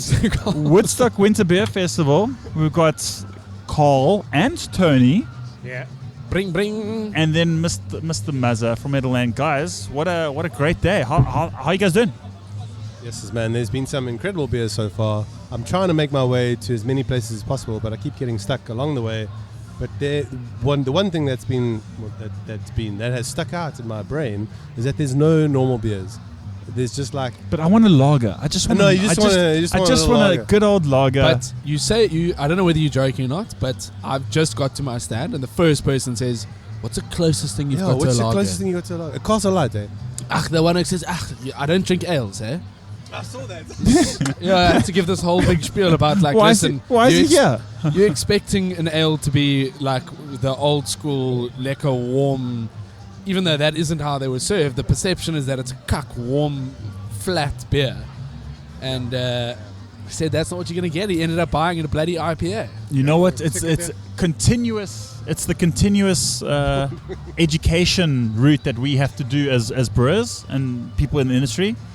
We're gonna keep telling people an ale is not what you just tell everyone it's the expect it to same be. thing. It's the same thing, and then they'll go, "Oh, is it really?" Yeah, No. This is a lager. It's just called IPA, pale ale, but it's actually a pale. The ale L stands for lager. Yes.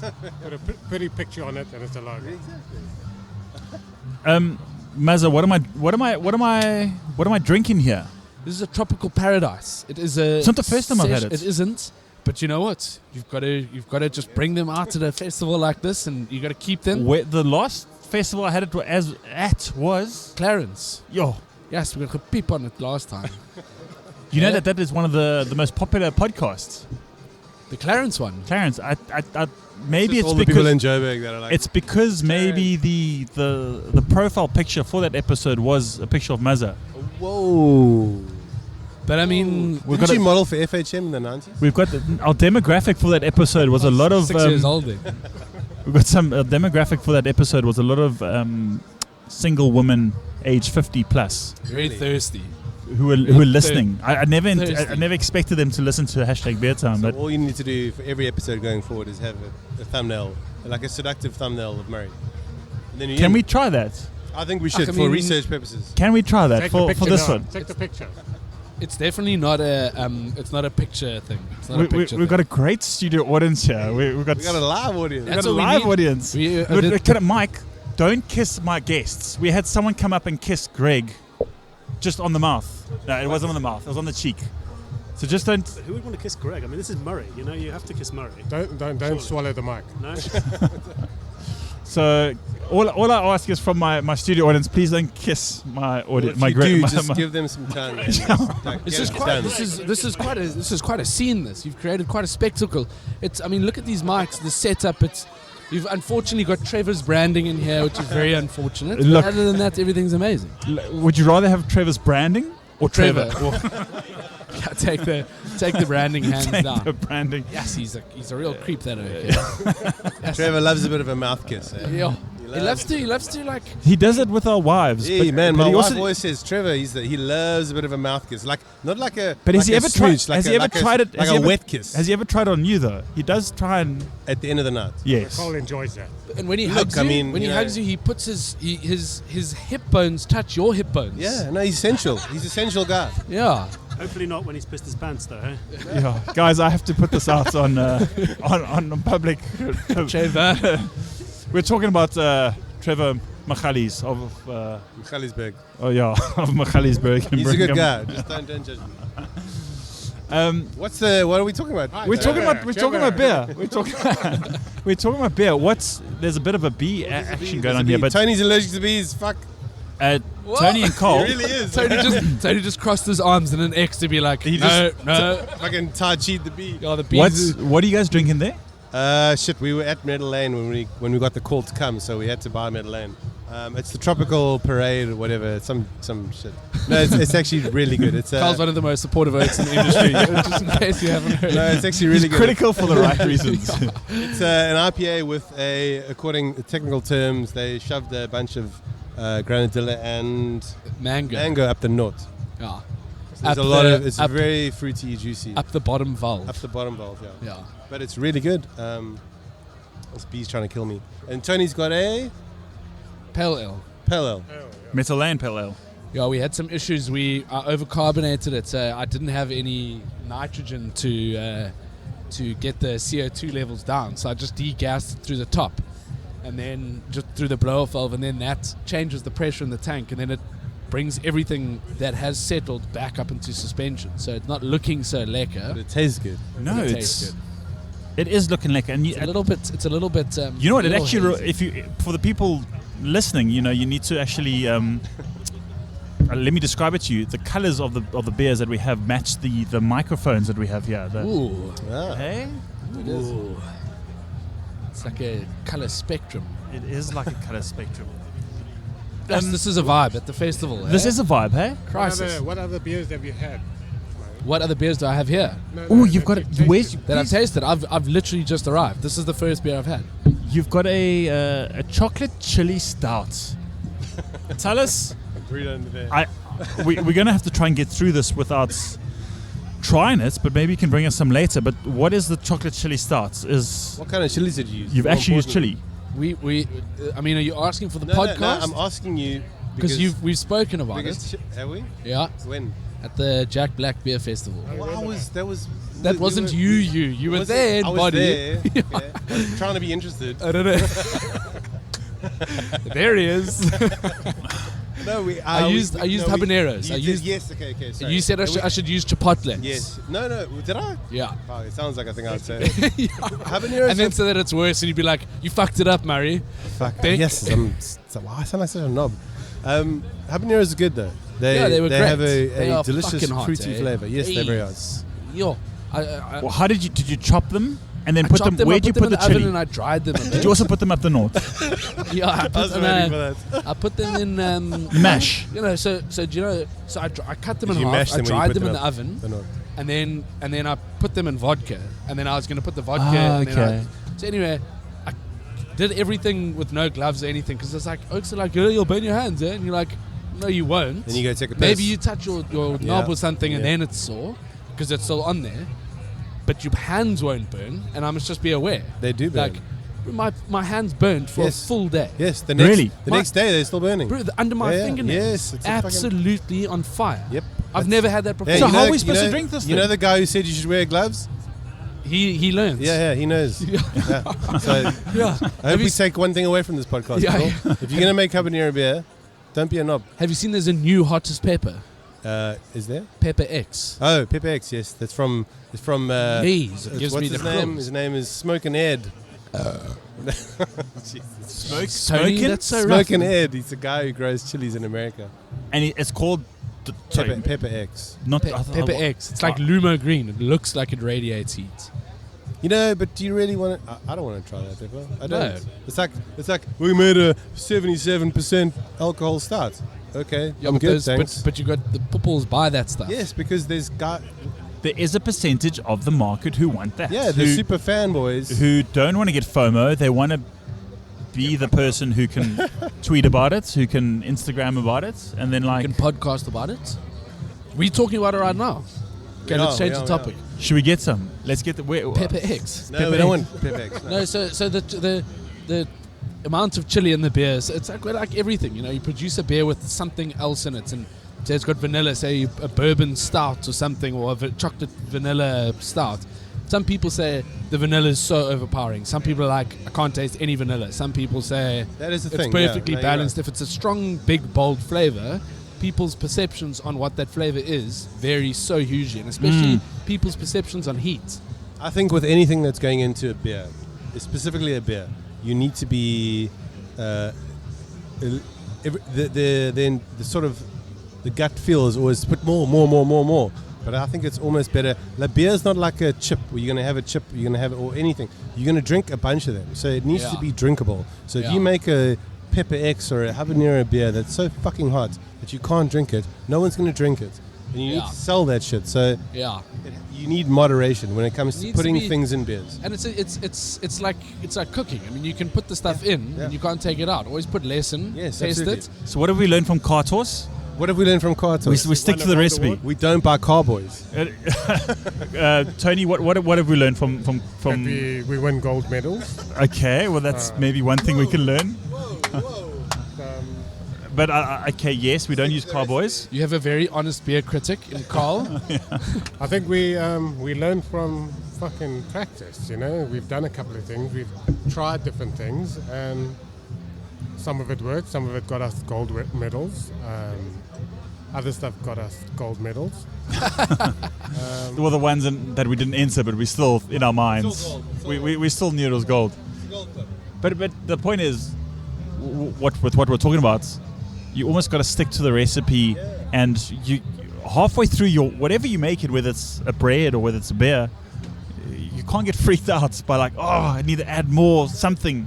No. Look, there's always room to play in any recipe. You should always adjust the recipe to what you think. A lot of recipe books, people get so stuck on, oh, you have to follow it to the absolute T. Bullshit. If you like more salt, if you like more lemon, if you like more chili, put more in. But don't be an idiot about it. Don't put so much in that it's not enjoyable. Because ultimately that's what anything that's food or drink related, humans are, we seek out joy. That's all we're good at doing. There's a lot of other things, but this is quite philosophical. That's like the main thing. Oh, no, we've been getting deep to that. No, we're going deep. Yeah. But we seek out joy. So make it taste delicious. Don't make it taste like I have to drink 5 before I get into it to understand it. That's bullshit. It needs to taste delicious. You don't go to the best restaurants in the world to acclimatize 7 dishes in and go, oh, it's kind of okay. Like, it must be delicious. Yeah, that was all right. Oh, you just don't get it. Whatever. Come on. No, that's fair. I agree with what you're saying. You got to just come shoot guns blazing from the start, eh? Come and shoot. But just well, yeah. I mean, you've got to have that there, but then you also can't if it is a chili or whatever. You can't have your guns blazing with the chili. But I know you got to have. But this IPA, okay? How did you go about measuring how much mango and granule you were going to put in? You just chuck it in. Did you just wing it? Yeah. Okay, but you've got it right. Yes. Because there's a balance of sweet and bitter. Yes. Okay, it's so also you totally winged it. The tartness from the and the tartness, yeah. Yeah. Okay, good. So scientific advice going down here. Some deep philosophical happiness. It's happiness. I measured it on Gears factor and happiness, and it worked out. The deepness is perfect. Alex, I'm cooking here. I don't know are you? the sun. But dude, it's at the winter Woodstock Beer Fest, and you are. Yeah. This is. You having a lekker time. I'm having a bloody classic time. Are you cooking there, by the way? Yeah. A little bit. You can move this way. No. I think I need to head just now anyway. I need to go make some sales. Well, look, you're welcome to tap out because we've got some other gents here who we've got Mad Giants right here. Yeah, we've got Mad Giants. We've got Eben from Germany. We've got some of the beer aficionados, guys who talk a lot on social media. I think we need some of them on. Get Murray out here. Hey? Get out.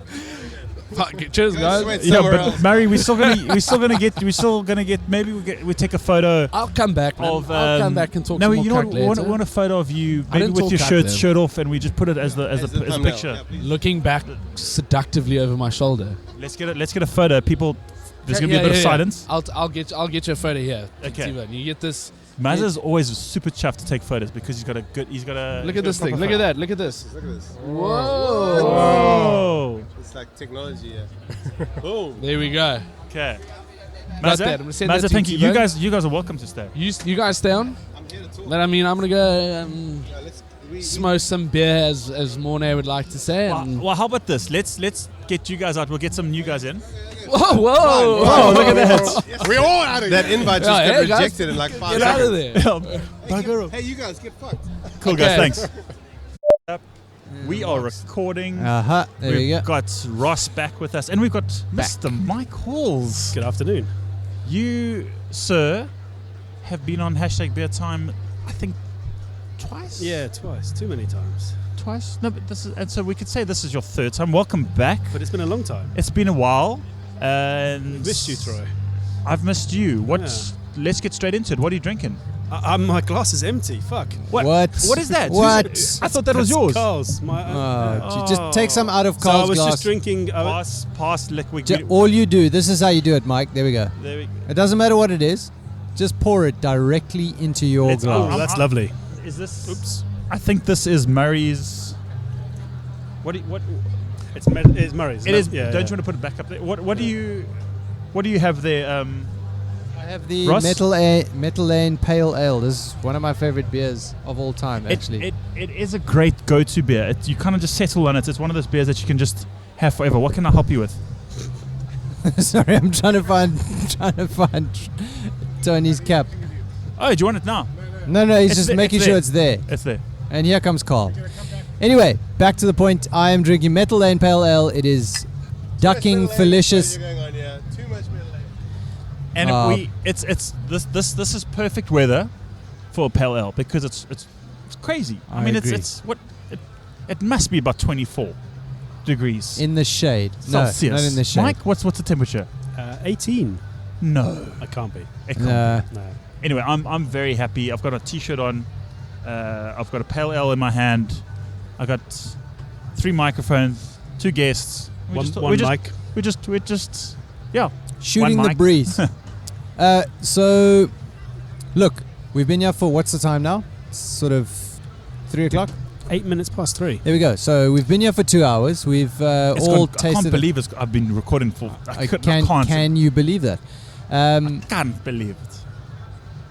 Beer of the hour. Let's go with that. I don't want to say beer of the festival just yet. What, Mike? Yeah, Mike. What have you drunk? That you would recommend. Have you drunk? So What just- have you drunk? Do you like beer? Just to get my Let's start there. Just to get my Richmond Hill plug in. Okay. So I can get paid for that one, and then keep Carl happy. The collab that they did with Riot.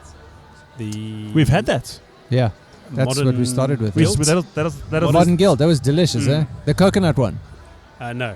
the coffee one. Vanilla. Yeah, the vanilla coconut. Yeah, coconut. Yeah, You're right. yeah. That was the second beer we had. Yeah. And Shit, that's my fee gone. You got it wrong, Mike. Damn it. no, but then, that was incredible. We started with our bar was set high. That's where we kicked it off. That's why I'm in the state I'm in.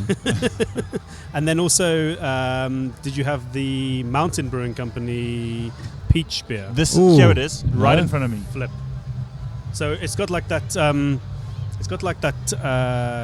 Lambic-y type aroma. It does have that like, bready yeah. something. There's something. It's hard to explain because you do have that fruity peachiness, but then there's a bit of vanilla, there's a bit of wood elements, but it's. I think it's very good. I think they because they had planned it, they literally planned it for like plus 10 months. It was made for 10 months, so they must have planned it for a little bit longer. The fact that they've put so much effort into it and it's come up as it is now, that's a little bit of a golf clap. I think he said they well got done. some they got some PDO growth on the top of the beer. So yeah, no. There's some what growth? What was it? Like that sour, funky. Oh, yeah, okay. Like Mr. Ross, anything you've tried while you've been away? Yes, I've had. I'm currently drinking, like I said, Metal Lane Pale Ale, but I had Ager's collab with Soul Barrel, the oat something. I don't know what the name was. yeah, the That one, yeah. and it was delicious. I had half a pint of that. and The oatmeal one. Yes. Well, it was oat. I don't know if it was. pale ale though, wasn't it? Yes, Yeah. it was a pale ale. Really, really good, man. Mm. And I had a sip of someone's vanilla chocolate something. I can't remember who it was, but it was fucking delish, man. Vanilla chocolate. Was it a stout? It was a stout, yeah. Was it from Woodstock? The Szechuan? Yes, that's it. The Szechuan chocolate chili stout. I had that as well. I had a sip of that. That was very interesting. Like, it You're was talking about Lady of the Night, are you? The vanilla. No, not No, the no, Lady no, of no. Night. No, It wasn't the that. new Szechuan with. I think it was a collab with. Devout, with Tuk Tuk, yeah. Tuk Tuk. but they've got Szechwan. How do you pronounce it? Szechuan. Szechwan. Apparently, it's Can't say that. a Rick and Morty. Apparently, it's a Rick and Morty reference, Szechwan. but it's I don't know. It was, look, it was, I mean, someone rocked up and they said, listen, try this. I would never be able to drink a full pint of it because it's a very big, massive beer, but it's tasty as fuck, I'll tell you that. I'd really like to try that beer without the chili and Szechuan in as well. Like the actual base body, the body of that beer, like was amazing. Eh? Oh, really? Like, Okay, so that's I think they could make that again. but a lighter version. Oh yeah, just without the spice, like a despiced version. The unspiced version. I'm not the hugest fan of chilies. Nor am I. beer. It needs to be so well done that you Yeah. like. Okay, wow, this is doing a good job. So I had a chili infused bitter, Megan's Clockworks. Yes. Porter English bitter cross yesterday when I was brewing with Steve. at Shackleton, and that was like subtle chili, but it wasn't there, and I quite like that. But I think most people would probably maybe say that there wasn't enough chili. No, I think with those things you got to go subtle is the way forward. Yeah, I think because chili is it hardly ever works where it's like, cool, I've put so much vanilla or XYZ into this, and like you could really taste it, but like it's I think it's fine for like a homebrew competition where people are maybe having 50 mils, but when you want and on a commercial scale, like I don't think it ticks the boxes. But that's what's so cool about a festival like this is it's all about experimentation and pushing the boundaries in terms of, just putting random stuff into a beer and seeing if it works. And I think chili is one of those things that is if you put too much of it, it just destroys all the other flavors completely. It's just like it's a complete disaster. But if you put enough of it in so that it's just the zing, just that little like at the end, then, and that's the same reason why they make chili chocolate. I mean, you remember there was that craze, even if it's still a thing, I don't know, but that chili chocolate steak, like you would get chocolate. I mean, who the fuck puts chocolate on a steak? But they did it with chili. It's like, we're going to put chocolate on there. Okay, whoa, hang on. We're going to put chili as well. Whoa, that's kind of weird. But it still worked for some reason. And I think it's the same with a beer. Like, if you're going to go with the chili vibe, it can't be like drinking a shot of the hottest, hot sauce or chili sauce on the planet to burn your fucking entire face I off. think it's like that with all spices in beers. Like, I think I read something the other day, someone talking about when they put like coriander in wit beers and stuff. You don't want it to be overwhelming of coriander. It's just there, but if you can actually taste it, you've probably gone too far. You want it to pair with some other stuff, like a food and stuff. You also want people to be guessing, because the thing is, if you have too much of something, it's just like, whoa, that was chili, or like, wow, there's clearly chocolate in that. But if it's got like coriander, thyme, seafood, something, you add all that shit in there, and it's like you want people to like be reminded of it, but subtly. But then you take fruit, and then like I think often with while that got loud, they really upped the noise here, haven't they? With fruit, I think then you often find there's not enough fruit in the beer, and I think like often if you get like a fruit beer, you want more of it, Especially if you're calling it that fruit beer. Yeah. So if you're calling it an apple, well, apple is a bad example, raspberry. But a raspberry, yeah, exactly. You get the color, but you just can't taste it. And exactly. It's like you get the sour, it's like, wow, that's sour, but it could be lemon, it could be, anything else sour. But if you're going to say, and this is, I mean, Mike, you and I were chatting, earlier about what's on the can needs to be in the can. I think regardless of if it's on tap as well, like if you're going to say that this is the kind of beer that you want, or this is the kind of beer we produced, and it is a raspberry this or a lemon this or whatever the case is, then it doesn't need to. Who the fuck am I to make the rules? But I'm just saying, like, as a consumer, it would be nice if you still got a hint of the thing that they said was on the can or on the, where they're pulling the beers, where it says, this is a banana this or a mango this or whatever. You want to get that coming through. Yeah. I think these days brewers they would be silly not to do that. They are kind of doing that. Like maybe 5 years ago they were saying, cool, I've put banana in here, and then you wouldn't smell any banana, for example. But I think nowadays the guys are actually like experimenting first and get into a point where the beer's like, cool, now I can taste that certain element that I put in there. So at least when you say you put in XYZ in your beer, at least you would get 2 out of those 3 that you could pick up from the general public. Guys, I'm gonna thank you and love you and ask you to leave, because I have Bruce who's got his time schedule. Mr. Andrew, you can stay. Hey, we want people with thoughts and opinions. Not like me and Mike. And plus, it sounds like karaoke's just started here. Hey? We want people with who know a thing or two. So I don't know why I'm here. I don't know why I'm here. I'll take that as a you guys can get the fuck out of here now. I'm going to go fill my glass up with some beer. Cheers, Troy. There we go. Cool, thanks, Mike. Thanks, T-Bone. Just make that go away. Okay, we are rolling along very nicely. Well, I think I'm rolling along very nicely because I'm just getting plowed with beers. And look, I'm not going to complain because I'm very happy. I'm in my element. I'm in my happy place.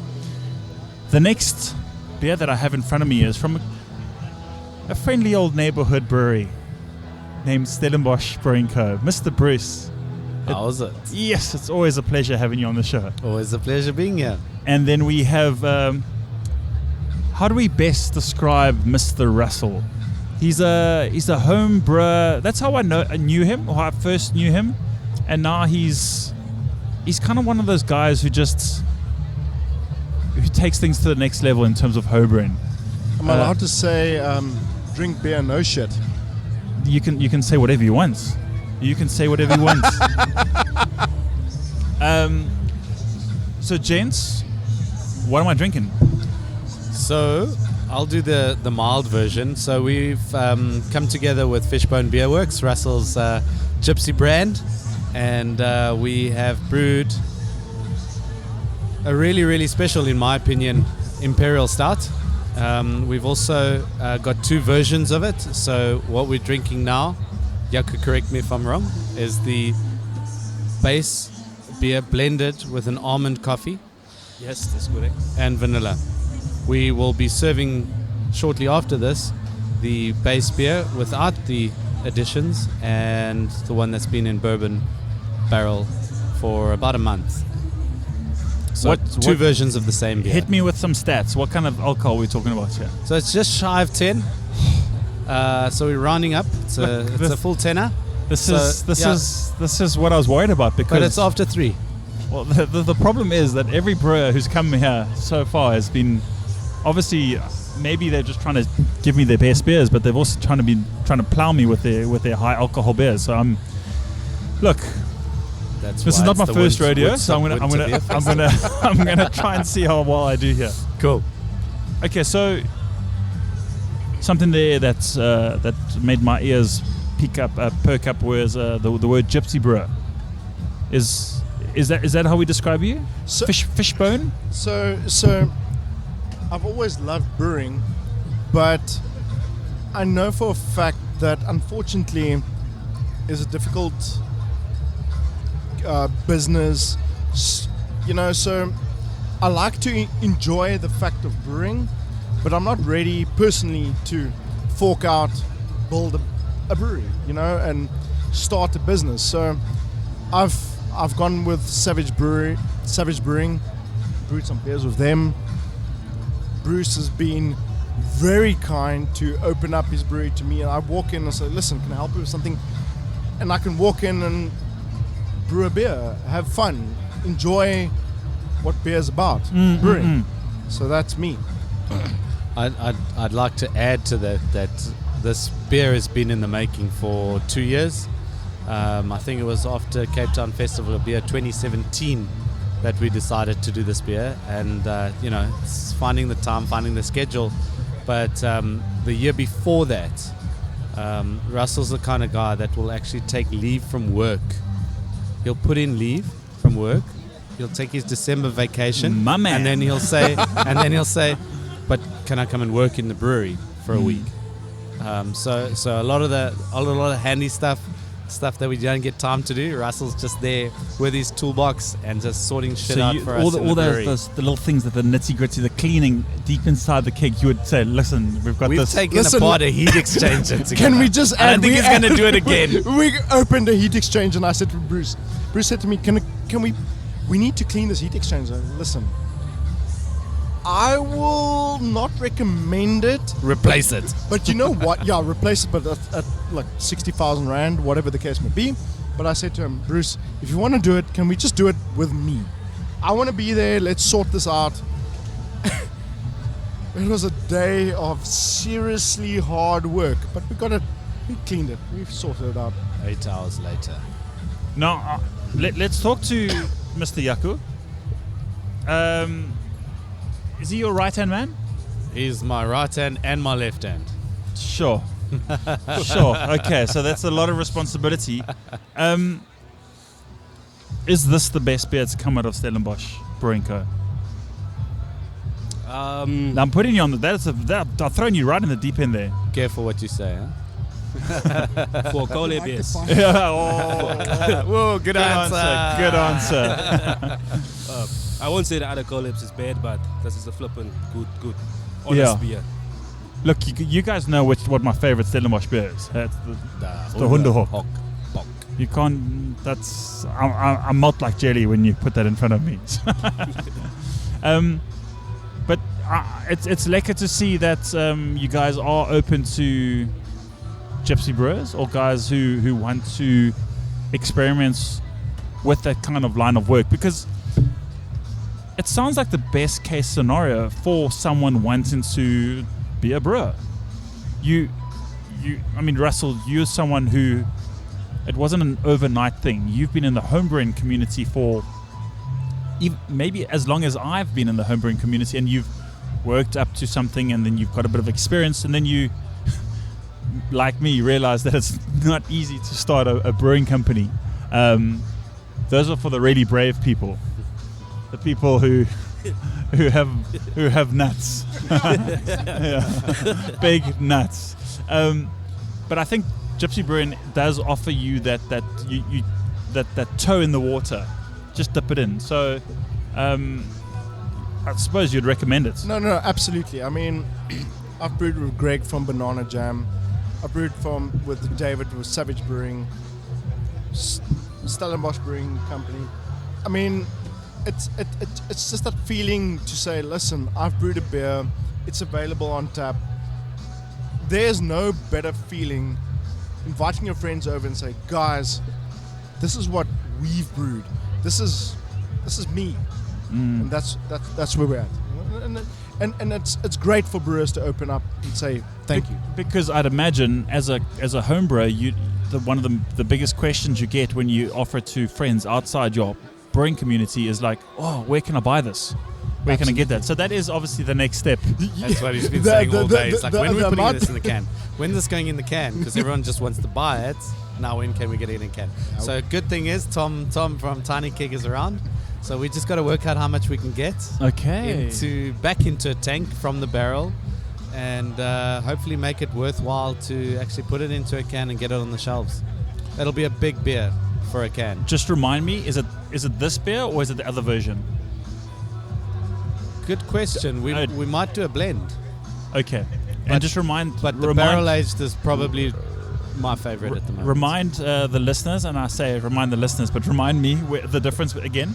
The one is... Yeah, so the one came straight out the fermenter into a bourbon barrel from a famous place in Kentucky that you might have heard of before. And so that's been in the barrel a month, and we don't think it needs much longer in the barrel. So that's going to come out. And then what we did was, just for the festival, we were like creative, and we just said, let's put some of our almond coffee and vanilla and just have two variants of the same beer. It's smooth, it's silky, it's moreish. I want to have more, but I know it's a long day. That's okay. I'll drink it. I'm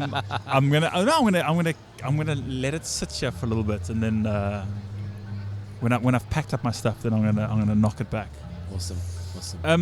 Guys, that's it. Short and sweet. Thank you very much, and thank you for sitting with me and chatting a little bit more about your beers. And good luck. We still got a big portion of the afternoon to go. So, Mr. Bruce, Mr. Yaku at Stellies, thank you very much, and Mr. Russell from Fishbone. That's it. My awesome, man, thanks. my man. Thank you guys. Cheers. Thanks, Cheers. T-Bot. Delicious beer from Ager Project. I'm not sure what it's called. Won't you be a darling and just share a little bit there? With pleasure. It's a Frappuccino porter. Oh yes, that's enough. Mr. Nick. Are we live? We're always live. Great. Okay, we're live. Mr. Nick from Drifter, also the event organizer. It feels weird for me to say welcome, so maybe you can just say welcome. Welcome. And thank you for having me. Yes. And then we have Mr. Z-Man, Z-Doggity. I'm sure there are a lot of... Z-Dizzle. Zared Rogers over here. Mr. Zared, also from Drifter. Yeah. The master brewer himself. Gentlemen, hello. Hello. Thank you for having us today. This is awesome. Hashtag Beer Time is very excited to be here. We are drinking some delicious beers. I just want to say, and I'm sure you guys have been thinking about this all week, that I'm so stoked with this weather. Right. There is not a single cloud in the sky. The whole week we've had, never mind rain, we've had storms, torrential downpours, flooding. And it's starting again on Monday, so we hit the middle. There were biblical things happening in terms of weather, so I don't know what you guys did, but can I just be one of the many millions of Cape Townians, South Africans, to say thank you for doing whatever you had to do to get the weather right. It's really my incredibly bad rain dance that I do. It actually works the opposite way to a rain dance. Our listeners will be sad to know that we have no camera set up, so we can't even ask a request performance from you. But it looks as upsetting as it sounds. Okay, I'm sure you've seen it a few times. But year number 5 for the fest, is that correct? Correct. It's the 5th year we're hosting Woodstock Winter Beer Fest. Come a long way since that parking lot in Mason's Press, year number 1. When Anna and I first had the concept to put this festival together, we put it up on Facebook. We put we got a venue that could hold a whole 200 people. We were like, yo, wonder if we're going to get that many people. And within a week, we had over 1,000 tickets sold, and then we had to move to that parking lot. And then on the day, we ended up getting over 2,000. So it was pretty crazy. What is that concept of starting the festival? Has that concept changed? No, the concept still stayed true to its roots. It's a beer festival in winter. When after Anna and I got back from Oregon, moved back to South Africa from the States, we were very astounded to see there was no good beer festivals or any beer festivals in winter actually happening. So we said let's put on a beer festival by the brewers and for the brewers. So that's exactly what we try to do here. We keep it a low barrier to entry. We pretty much run the event as a non-profit. And we just try and get as many people in through the door to taste as many interesting ales and beers as possible, so that we can get more people onto craft. I suppose like you said, the main reason is to get more people drinking craft beer. And I mean, Zared, when you look around here, there's not a lot of mainstream beers. In fact, I'm going to say there's no mainstream beer. There's no typical beer that you're going to find in your retail. There's no lager. There are some, never mind ales. They're crazy ales. Yeah. Is that a fair analysis? It's definitely a fair assessment. I find, especially this year in particular, all the breweries have really stepped up, and they've embraced the kind of vision that I kind of thought of for the beer fest, and that is to try and get people interested in craft. And what better way to do that is to just introduce people to really crazy beers. And all the breweries have at least 3 very specialty beers on tap. There are so many different beers. We were saying earlier on the show. That you can't even get through all of them, because we've got to that point now in South Africa, in our industry, where we've got a festival where there's no way of getting through all those beers. No, Anna was telling me earlier there's probably about 120 beers on tap during the day. A casual 120. Yeah, I feel like we're in a beer festival in Oregon. It's incredible, the beer capital of the world, and the variety and different styles and crazy uniqueness of the beers it's really quite exciting. Well, I'm super excited to be here. I'm excited to be drinking some exciting beers, but maybe you guys can tell me what's, from a brewing perspective, what beers that you guys brought to this festival, or things that you want people to know about. So I know it's like children. You can't choose your favorite, but I'm sure you've got some beers that you want to talk about. Yeah, we've had a couple of runts we've thrown in the gutter. We have. Our beers in particular, we had 3 specialities here. Being the operative word, because one of them is already done. It proved wildly popular. It was a toffee apple craft.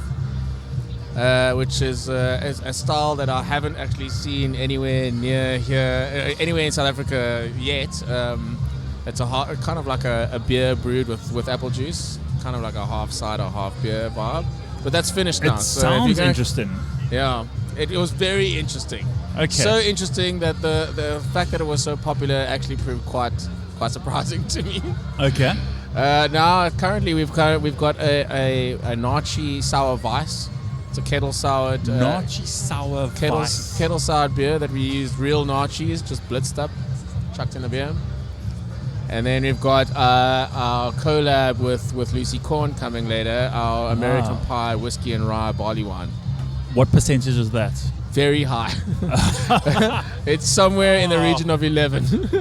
Damn it, what is it with these festivals where Oaks just want to make the strongest beers? Yeah, I might have to dilute some of those beers with some water because I don't think I'm going to last. But it's super awesome to see the amount of brewers here, and it's not.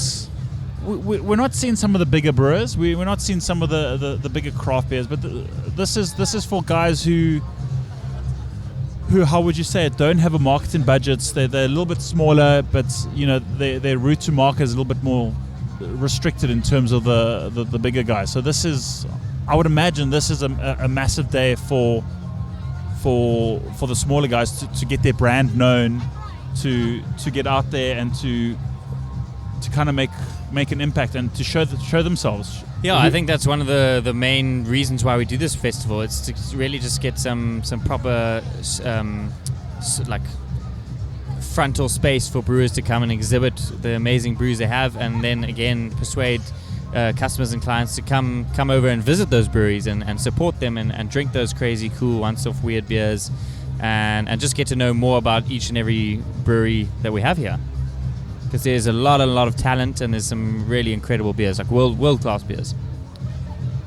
And I'm sure it becomes difficult to, as an event organizer, to kind of choose how many and who you can invite, because I'm sure you've got guys knocking on the door. Yeah, of course, it's definitely a tricky one for us. We try and keep it as local as possible. Yeah, local is lekker. And we try and keep it as small as possible. So the smaller breweries, the ones that really will benefit from this and come to the party by producing new once-off and unique beers. So one of the prerequisites for actually coming to this festival is you need to create at least one specialty beer. And this year everyone's come to the party and some. And there's at least 2 to 3 specialty beers per brewery. And we can see that when you look at the beer lineup, over 120 beers, as you said, which is really something incredible to see in the craft beer industry in South Africa. And I think we can safely say this is one of the best festivals in the country. I was just going to end with that. I think you've got the Capital Craft in Pretoria, which draws in a lot of numbers. But I think in terms of a winter festival, you know, where it's meant, can you even call the Capital Craft a winter festival because it's up in a warm area? But I think down here in the Cape Town, this really has become the most popular, if not with a little bit of bias, the best winter festival in South Africa. Oh, I thank you, sir.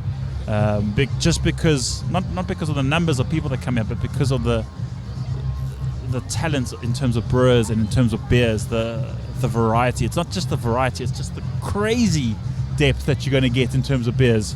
I mean, for example, your beers, the Nachi Sour Weiss. I mean, just come on, like, what were you guys smoking when you? Well, it's actually it's a trend that's starting to rise up globally. Actually, is to try and push the boundaries of beer, and I'm very happy to see that Cape Town is. All the breweries in Cape Town are on the forefront of that. They are really experimenting hardcore with flavors, and I fully endorse that vibe. Gentlemen, I know you are extremely busy, but I always appreciate you taking some time out to kind of talk to Hashtag Beer Time. I'll let you get back to it. Thank you very much, and I look forward to next year. Yeah, thank you. Absolute pleasure as we continue to grow and watch this space.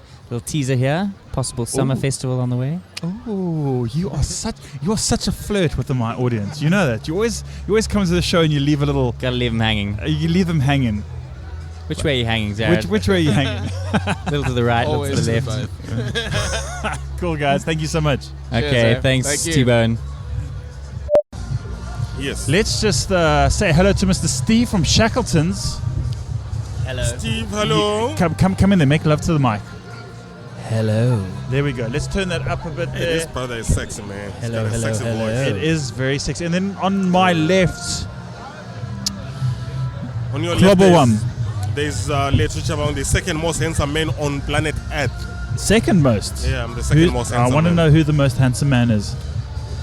My mother told me to be humble. Don't go around claiming to be the best. So, you know? It's probably me. So number 2 is good.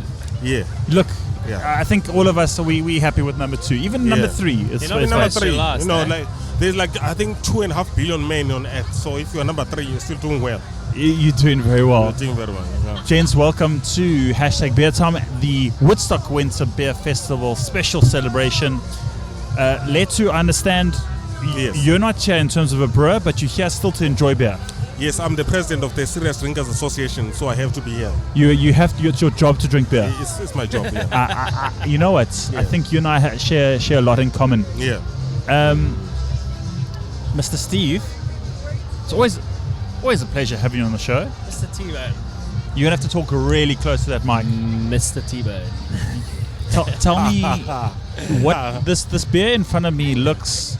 It doesn't look like a beer. What am I drinking? It is breakfast. It is beer and it is dessert. It is literally all three. Oh. It is What? It is peanut butter brekkie. Wow. What? It is cookie dessert Wow. in a beer. So okay. This was one. Is that even allowed? Yeah. Well, I don't know. There's not too much left, so I don't think we'll get in trouble. Surely you're breaking some Reinheitsgebot laws or purity laws. No, the Germans cleared it on us. They were happy. They were happy. We don't have that in South Africa. We can't pronounce that. What's Reinhard who? Reinheitsgebot. Reinheitsgebot.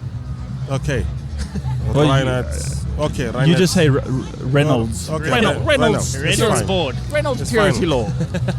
I mean, we can say Reynolds Ramaphosa. It's fine. Whatever. It's fine. Whatever. We can give him an African surname. Reinhard Yes, Zuma. I think we need to give an African surname. But Yeah, maybe, or we just come up with our own purity law. How about that? Yeah, but what's purity? An African purity. Anyway, we could go deep. We could go deep on this, but let's go back to this beer. Yeah. Talk, what is this beer? It's got cookie crumbs in it. So why is it special? It looks like it looks almost like a bit of backwash, but it tastes like heaven. It is.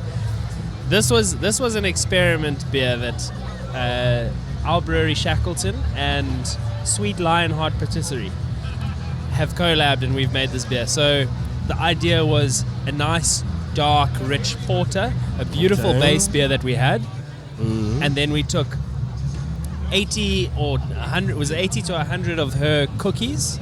So these peanut butter cookies, incredible. We're selling them at the stall as well.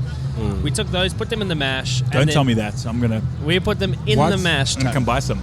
In the mash tun, mixed it up, and then we got between the mash tun and the boil.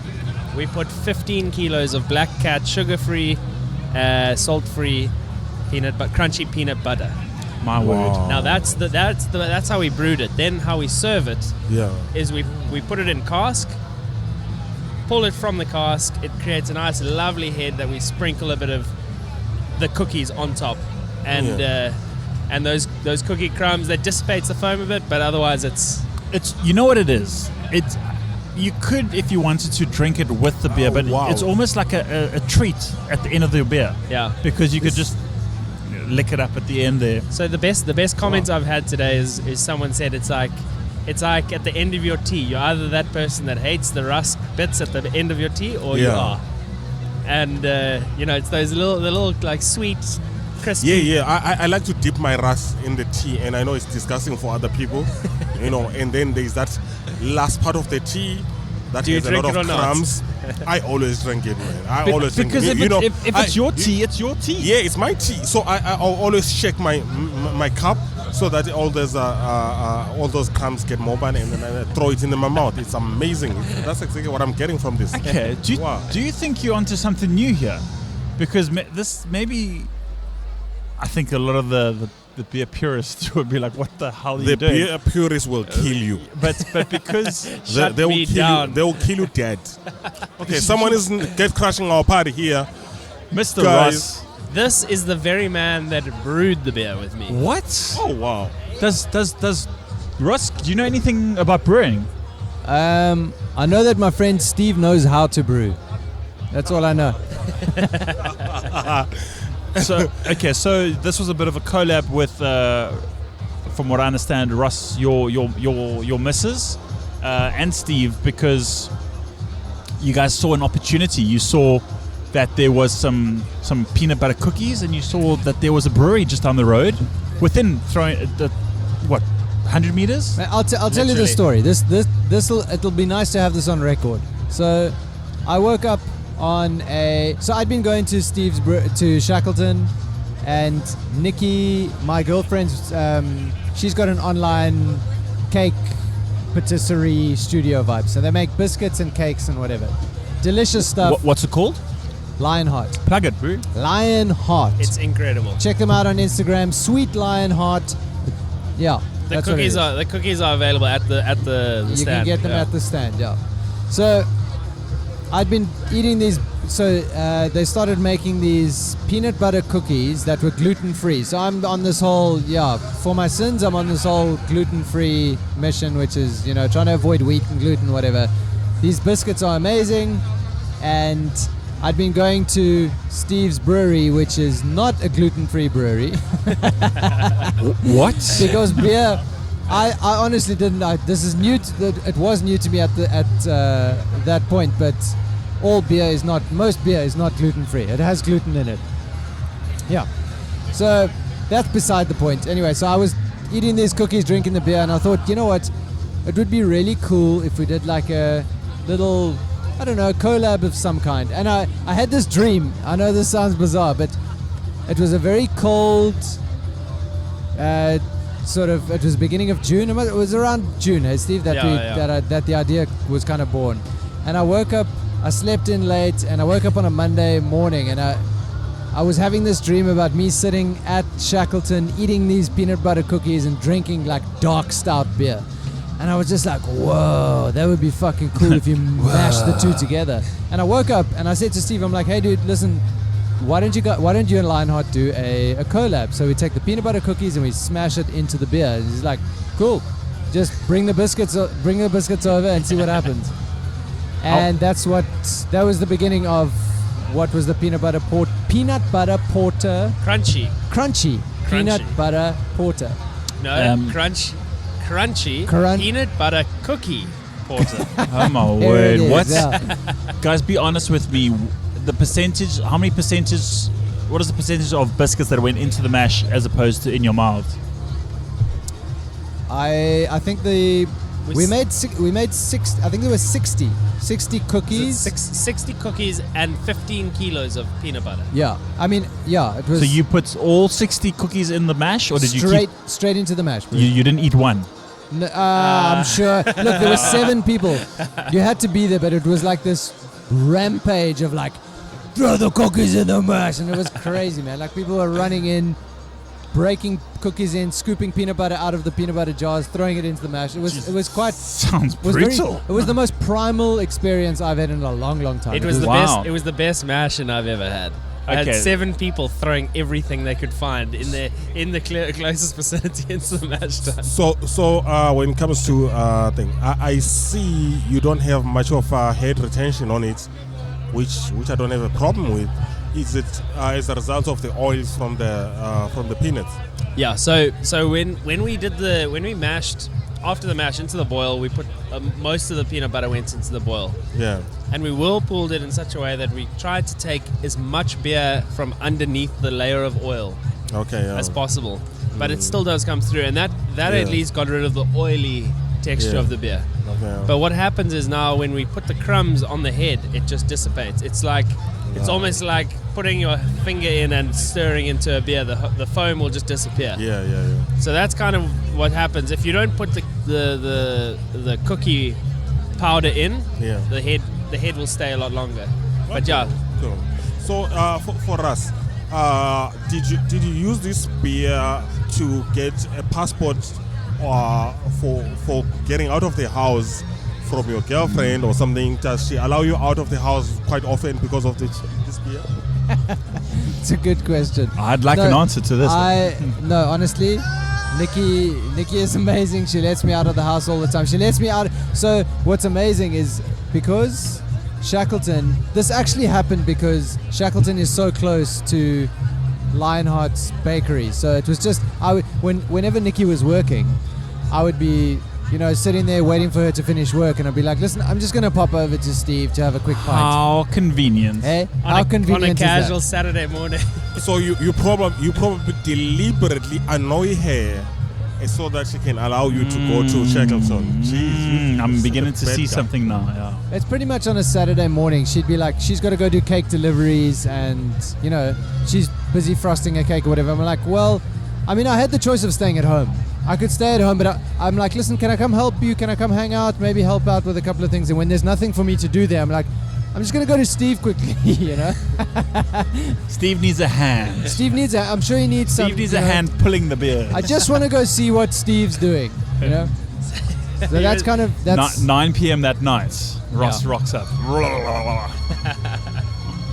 Guys, I know I like to take over things. I'm taking over your show. That's why we're friends with you. But yeah, I know you like and hate me at the same time for the same reason, which is cool.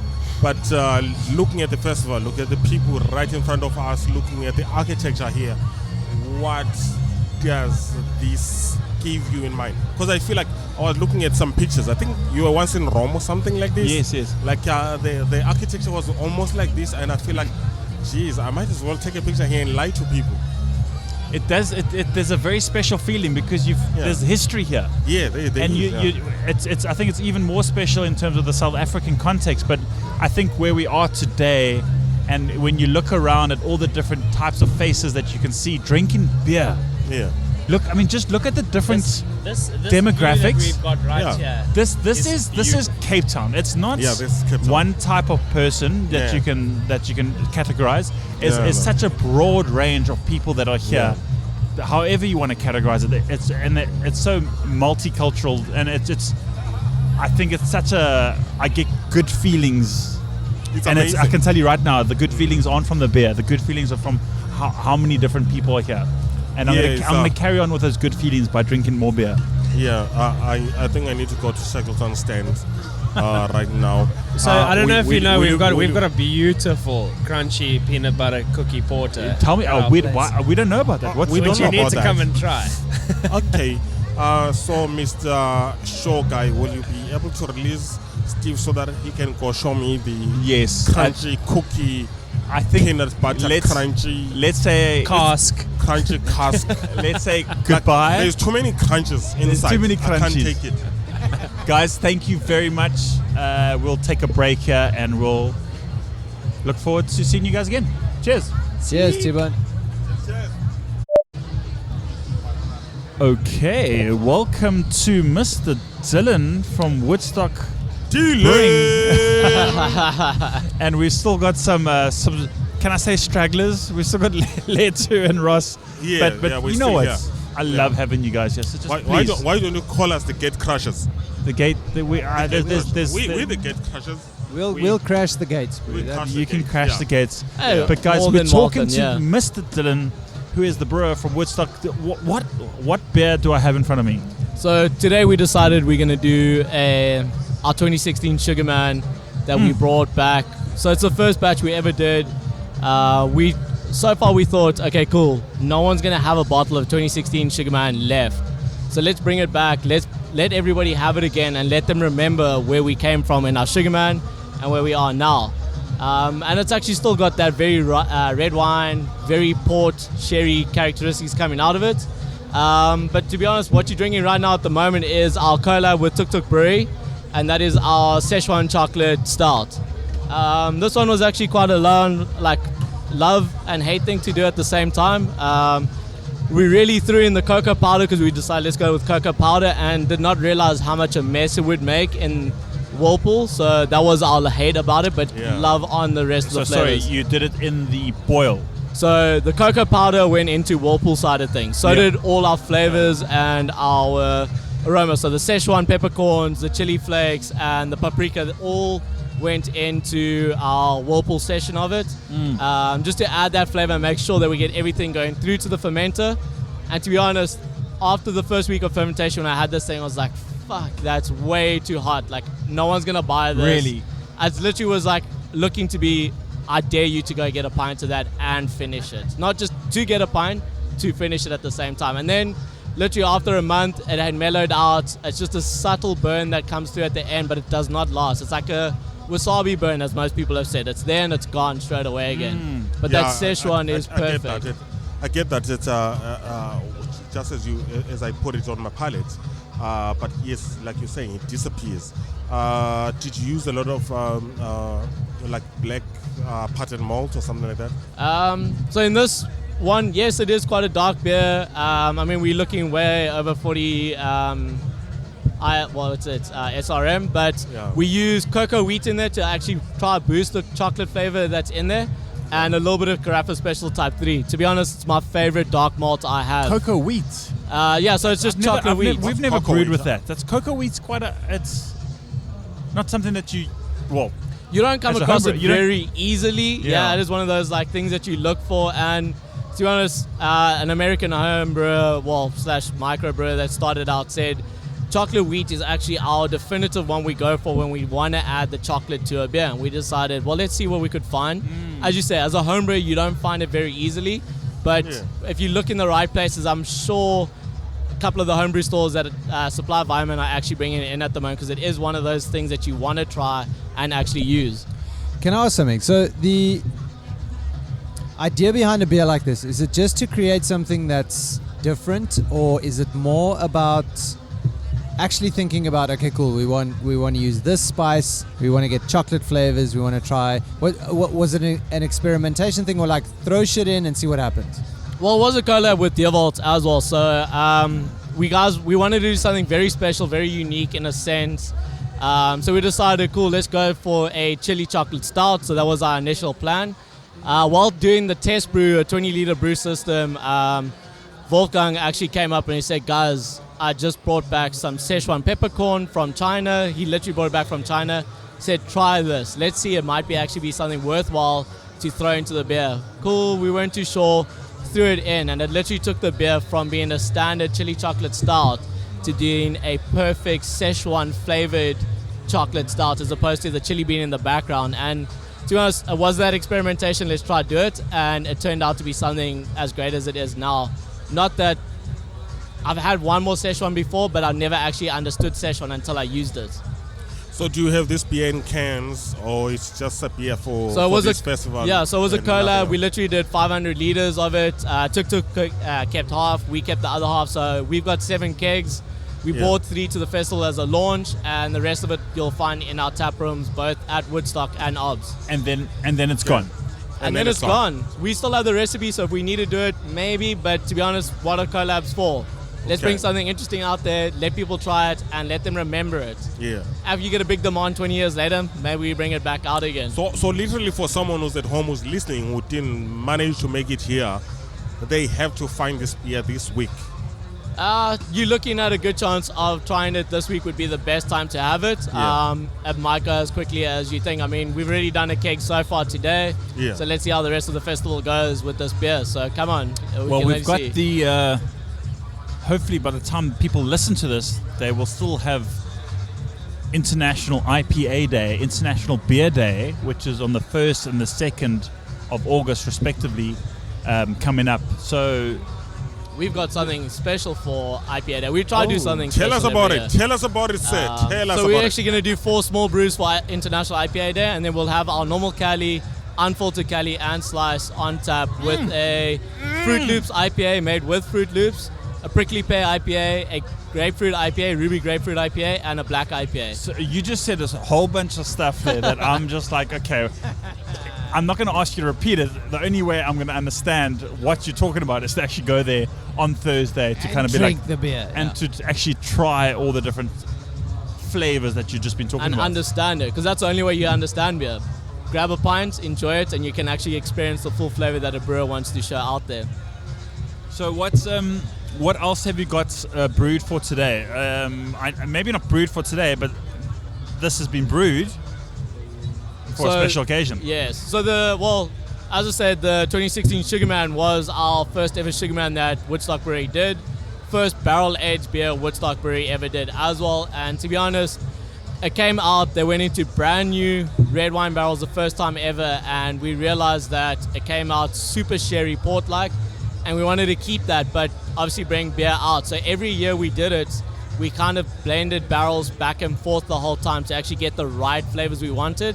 And we saw that in 2018, we actually nailed what we think might be the best Sugarman, but everyone remembers the first one as being that overly red winey port Sugarman. I remember. And that's why we brought it back. We want everyone to remember where we came from and where we are now. So this one, you're saying you didn't use the same barrels, the old ones. You use the new red wine barrels, something like that. So every time we do Sugarman, so for 2016 we just got red wine barrels. So we decided let's try use it, let's see what it's all about. And actually because they were all 6 of them were brand new red wine, it added a lot of red wine. Next year we actually got new red wine barrels again, but we used 2 and we used the rest as already filled. And what we found is every time we use it we get less of the red wine character and more of that oaky vanilla characteristics coming out. So we change that every year. So when we talk about changing and blending barrels, we're talking about first fill Sugarman, second fill, third fill,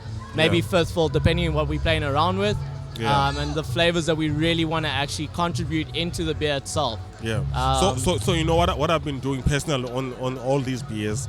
Sugarman, the first one, inspired me to do this. I've got a separate fridge in my bedroom, in another bedroom in my house, that my wife doesn't care about.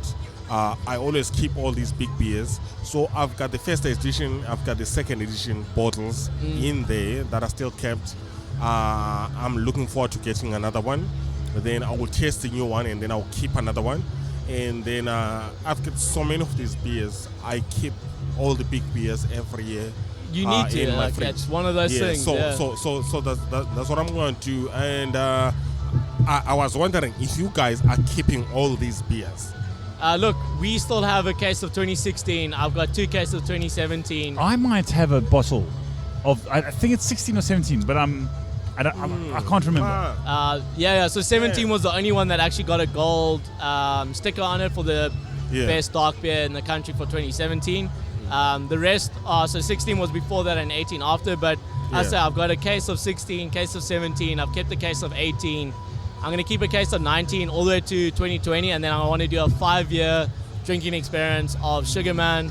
We'll only have the 6 bottles, so you could literally have 3 people per bottle and actually just do a full-on experience of, look, this is what 5 years does, 4 years, 3 years, 2 years, and 1 year. I'd pay for that. Okay. Since I'm your friend, I'm one of your best friends.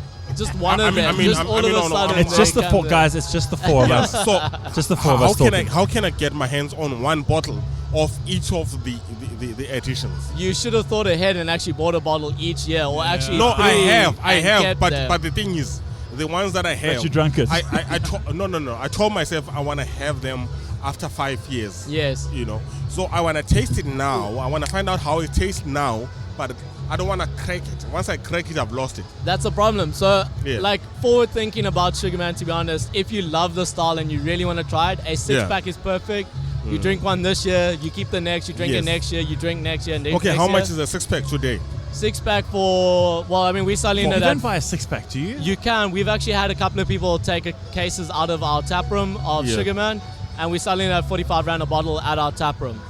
That's a fantastic price for a beer that's been beer. made over for a year. 10% beer that has 10%. barrel aged for 6 months. I think we actually got the cheapest barrel aged beer out there in the market. I don't know about Devil's Peak at the moment, but I think so far we might have the cheapest barrel aged beer out there. And if you want to be like Letu and actually keep it for years and try it every year, a 6-pack's the best way to go for it. Try one every year and see how they differ from batch to batch, year to year. It's got such a different taste profile from all the other beers we've had. Yeah, I agree. Because it's vinous. It's got a bit of a wine character. Man, it's got so when I was the first thing I get on the nose is like this. It's port, but it's almost like the only thing I have a reference to is when you get the first glass of champagne when you're at a wedding. And they give you that first. There's something specific about that glass of champagne. You can have champagne you can open a bottle by yourself at home on at 8 o'clock on a Saturday morning. That's your business. But like what? Saturday morning. Hey, listen, no judges here. Keep going. I mean, we okay. It's only 4 guys. Yeah. But there's initially when I smelt that I went straight back to me sitting at a wedding next to my girlfriend and being like, okay, cool, so we're about to cheers now. Like, cheers to the bride, cheers to the whatever.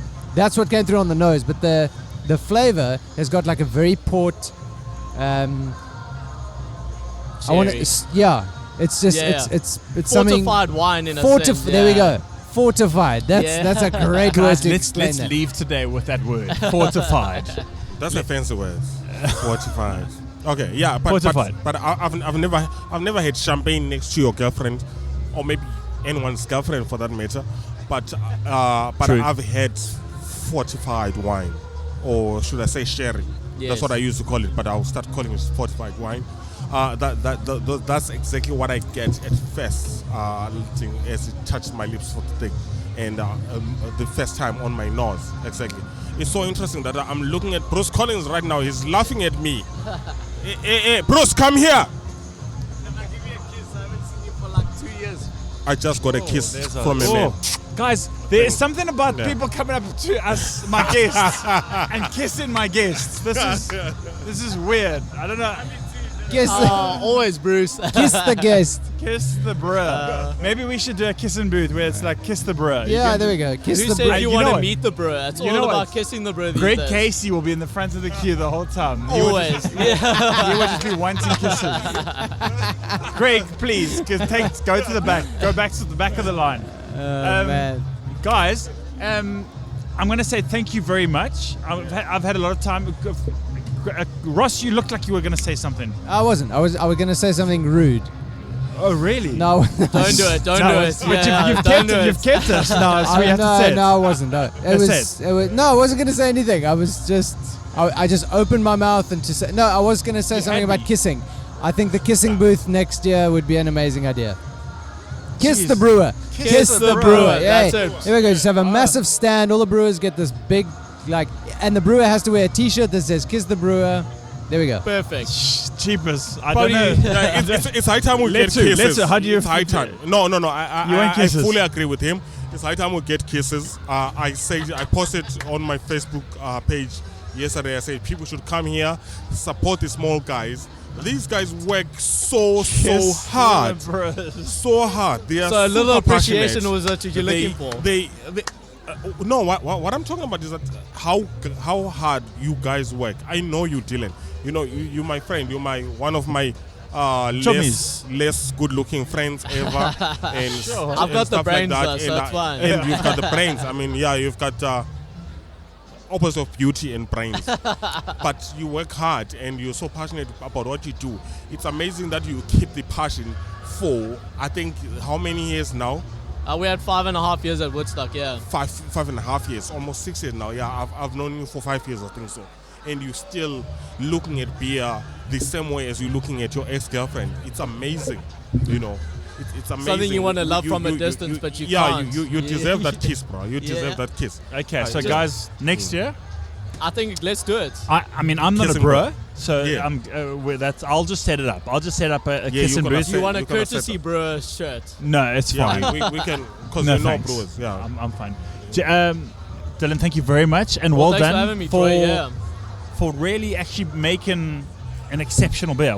That I'm just going to leave it like that. Well done. It's full stop. Well done. Thank you so much. Yeah, we try. And as Letu said, that passion must carry on burning through all of us. It's the only way to get good beer out there and keep it there. Cool. It's well amazing. said. Thank you. Sweet. Cheers, Troy. Well, Thank you, sir. Thank you, sir. Cool, guys. Thank you so much. Okay, I think this is the final session for hashtag Beer Time today, because you know what? It's been a long day, and I have been drinking a lot of beers, a lot of strong beers, a lot of delicious beers. So, can we say we're saving the best for last? I don't know. You can maybe agree or disagree. Whatever. However you want to look at it. But let me just say thank you and welcome to Mr. Rory from Eager Brewing. Hello. You're going to have to get really close and intimate with that mic. Don't be shy. Don't be shy.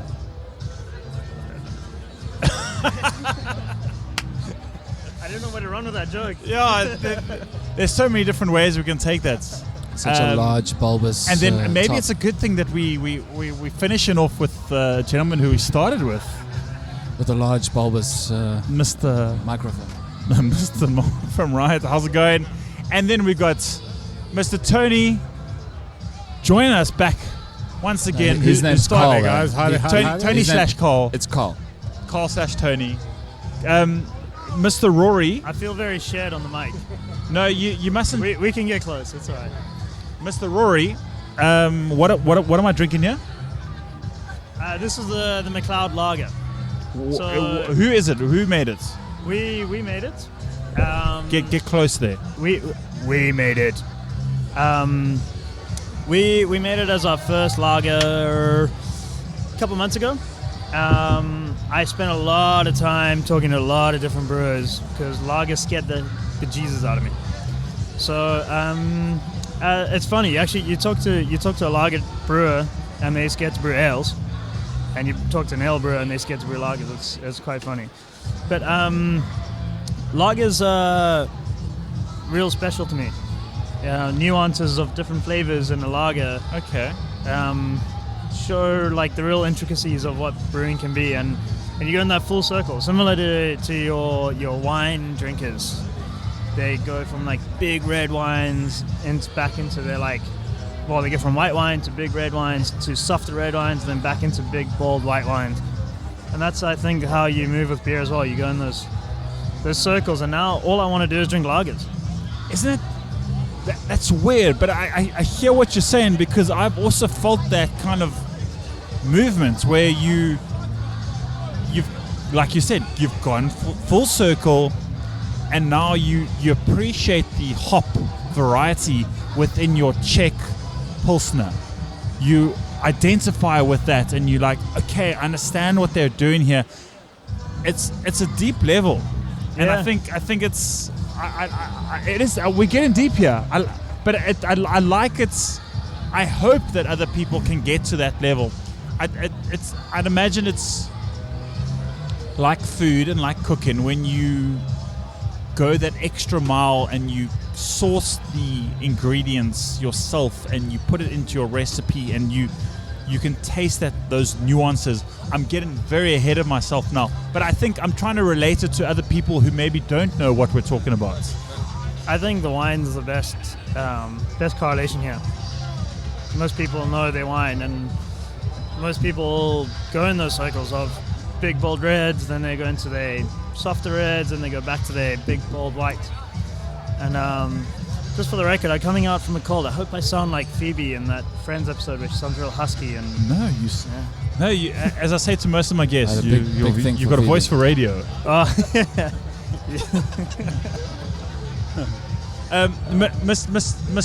Mr. Tony, tell me, Yes, sir, yes. am I you're a bit of a food expert? Yes, I think I am. No, you eat food, right? Yes. You like food, right? Yeah, I do. Yeah, and Certainly you, do. from your social media account, we get to see that you do really take advantage of that. Guys, I've been drinking the whole day. I have no idea where I was going with this or what I was going to ask you next. I've literally been recording since... Maybe it's got something to do with the beer. Well, I don't know. Maybe, I'm just going to put it out there. Put it out there. I've had the luxury of enjoying really good food. I'm talking about 2,000 Rand a head, kind of, it's top Michelin star kind of food. And people might think, I'm paying all this money for such a small plate of food. But in essence, like when you have that small plate of food, it could be tiny, but the amount of flavors that come out of that is just extraordinary. And it's the same with beer for me. Like all these brewers like yourselves that come out here, you make this fantastic beer. There's a whole bunch of things that come behind it. I'm not talking about the money in that. I'm just talking about the ingredients that you use. I can officially say there's no money. No, thank you. But it's like, it's there. And when you drink something, then you're like, holy shit, fuck, this tastes amazing. And people need to just appreciate that more. A lot of people like to criticize something, but I think that the way we look at it at Riot Beer is simple. We can't paint beautiful pictures. We're not skilled in that sense. We can't play piano. We can't do those things. But we can create. We can create flavors, and that's what we try and do. And that's it. And I think it's the same for the chef. It's same for potentially the German lager brewer. They will be looking for different flavors within their style. You know, as you say.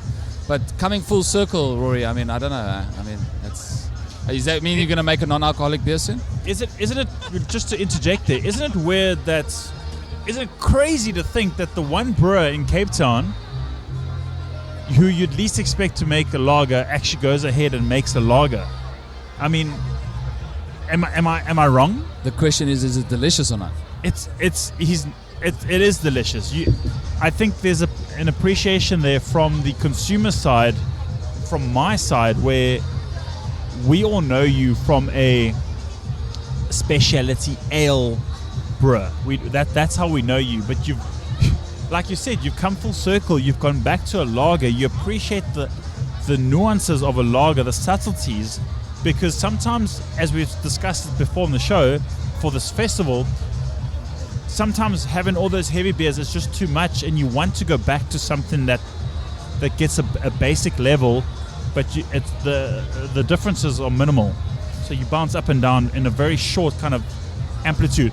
I don't know what I'm saying. I'm just saying big words. What I wanted to do with the McLeod is I wanted it to be a very light. I wanted it to be like you're drinking a cloud. That's how light I wanted it to be. And I've drunk plenty of different lagers, Helles, all the different styles of lagers. I really enjoy drinking beer, and the more I can drink of it, the better. So I wanted to create a beer that you could sit down and have 8 pints in a sitting, no problem. I wanted to have all those light, floral characters brought into a lager so that you could sit down and just session them. South Africa does have that mentality where it's like, if I'm going to drink, I want to, and I'm generalizing here, but South Africa does have that mentality like, cool, when I drink, I want to drink 8 pints, or I want to have a few beers. I'm talking about that 99% of the mass markets where you're not going to get guys who want to have one stout and then one IPA and then that's it. You know, guys, when they're on the sauce, they're having 6 or 7. What Tony was saying earlier about, excuse me, was sure you're paying a premium for a small amount of food or whatever it is, but the amount of effort that's gone into that dish, it's not even just like that there's so much flavor, it's the effort that chef has gone into to get those flavors. Is the same as what I wanted to do with this lager. Like, going full circle, sure, like everybody thinks a lager is like an easy, cheap beer to brew, but I wanted to bring in the finesse of lager into lager. I just wanted to bring in like a full-bodied, flavorful, but still light, characteristic beer. How would you describe this lager that we're drinking? Because it does have a bit of a, I don't even know if it's a fruity flavor. Because fruity, you don't associate fruity with lager. So we've gone quite unconventional on this, and we've used some Willamette hops, which isn't very traditional for lager brewing. But I found it just brought like a very nice light floral character. It is like a floral lager. That Willamette, I've known that. It's almost like a flowery,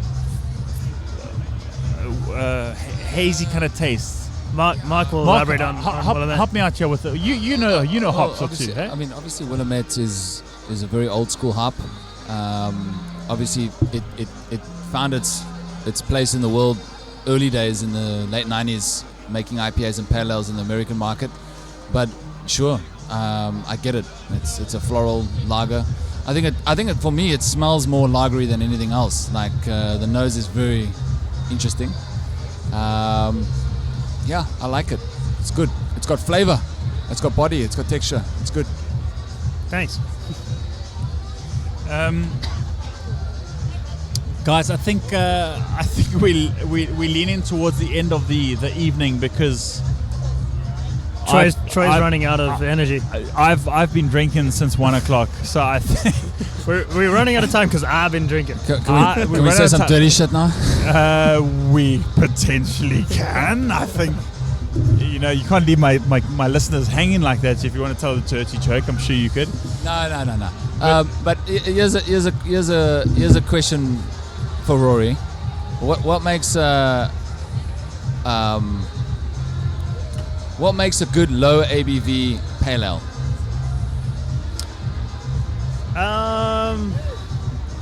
That sort of ties into the whole sessionable beer again. We've been focusing actually quite a lot on those low ABV hoppy beers, and it all comes down to freshness, clean and fresh. You can have a low ABV beer, and similar to the lager, you just want to drink 6 or 7 of them in a session. Your biggest complaint on a low ABV beer is always the body. It's watery. What do you think of that? Because I think it kind of goes together. Right? Well, I don't know. I definitely don't think we suffer from that. Ow! I know where you're leading with this. It all comes down to your ingredients, man. Good quality ingredients, you're gonna get good quality beer, and that's the crux of everything. Same as you spending 2,000 rand on a plate of food. I guarantee you that chef isn't going and getting the cheapest ingredients he can find to make profit. He is there. It would be a pity if he was. From the horse's mouth. Yeah. He or she is there to make the best food they can make, and you can't make good food with bad ingredients. There's that saying, you can't make a silk purse from a pig's ear. Just say that again. You can't. You can't make a silk purse from a pig's ear. It's a very old saying. I don't know where it's from, man. I've been drinking. Probably just made that up. Basically, what goes in comes out. Yeah.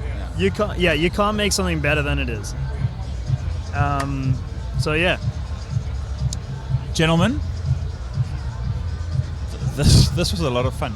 Thank you very much, Mr. Rory. Wait. Yes, Mr. Tony. Something I want to ask Mark. What's up, Carl? Rory.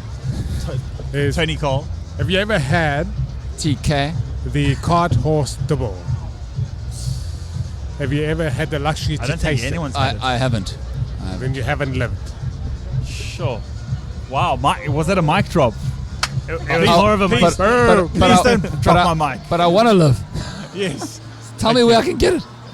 Okay, well now we need to get this gentleman a bottle of the special stuff. Where do we get this?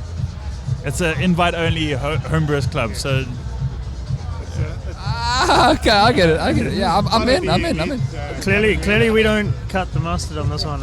It's so elite that not even a brewer can get in. But we'll have to make some exceptions. One day we'll bring it up. Can you send a picture? I thought of I it? cracked the inner circle, Tony. What's going on here? But I know that there's another inner circle. The layers. It's an onion. It's the layers of circle. I know. But you know I thought once I got through Candace, I was in. It's not through prestige. It's through how much beer is actually in the bottle, how much you want to share. Guys, thank you very much. I'm going to call it quits here, and we will chat to you guys soon. Thank you. Well, thank you, T-Bone. Let's finish strong, guys. Let's finish strong.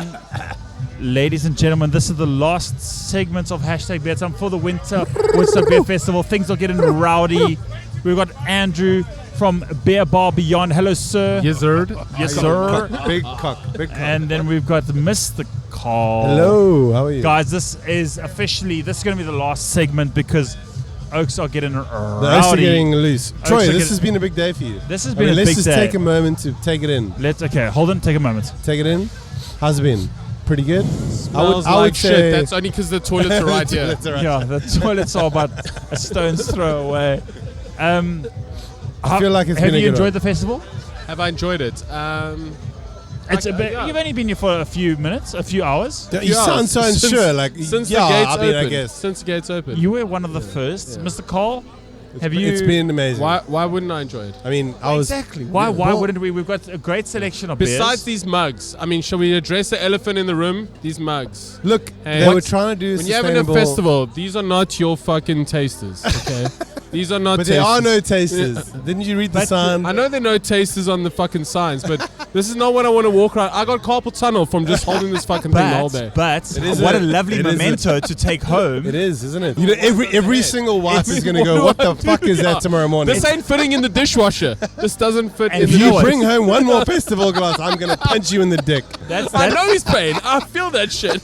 You guys are talking my language because the wife wants No, it's the thing. 6 glasses. It's Yeah. either 4 or 6. No, but or like 8. matching. Yeah. Not one Woodstock. Not one of each. One from Riot. Yeah. One from Festive Beer. One from Oktoberfest that looks exactly So, the same. okay, so what are you drinking? What am I drinking? The lager. Wait, hold on, wait. This is some champagne Citronova. Sam- Champagne Citronova. You come So from many Paris. Champagne.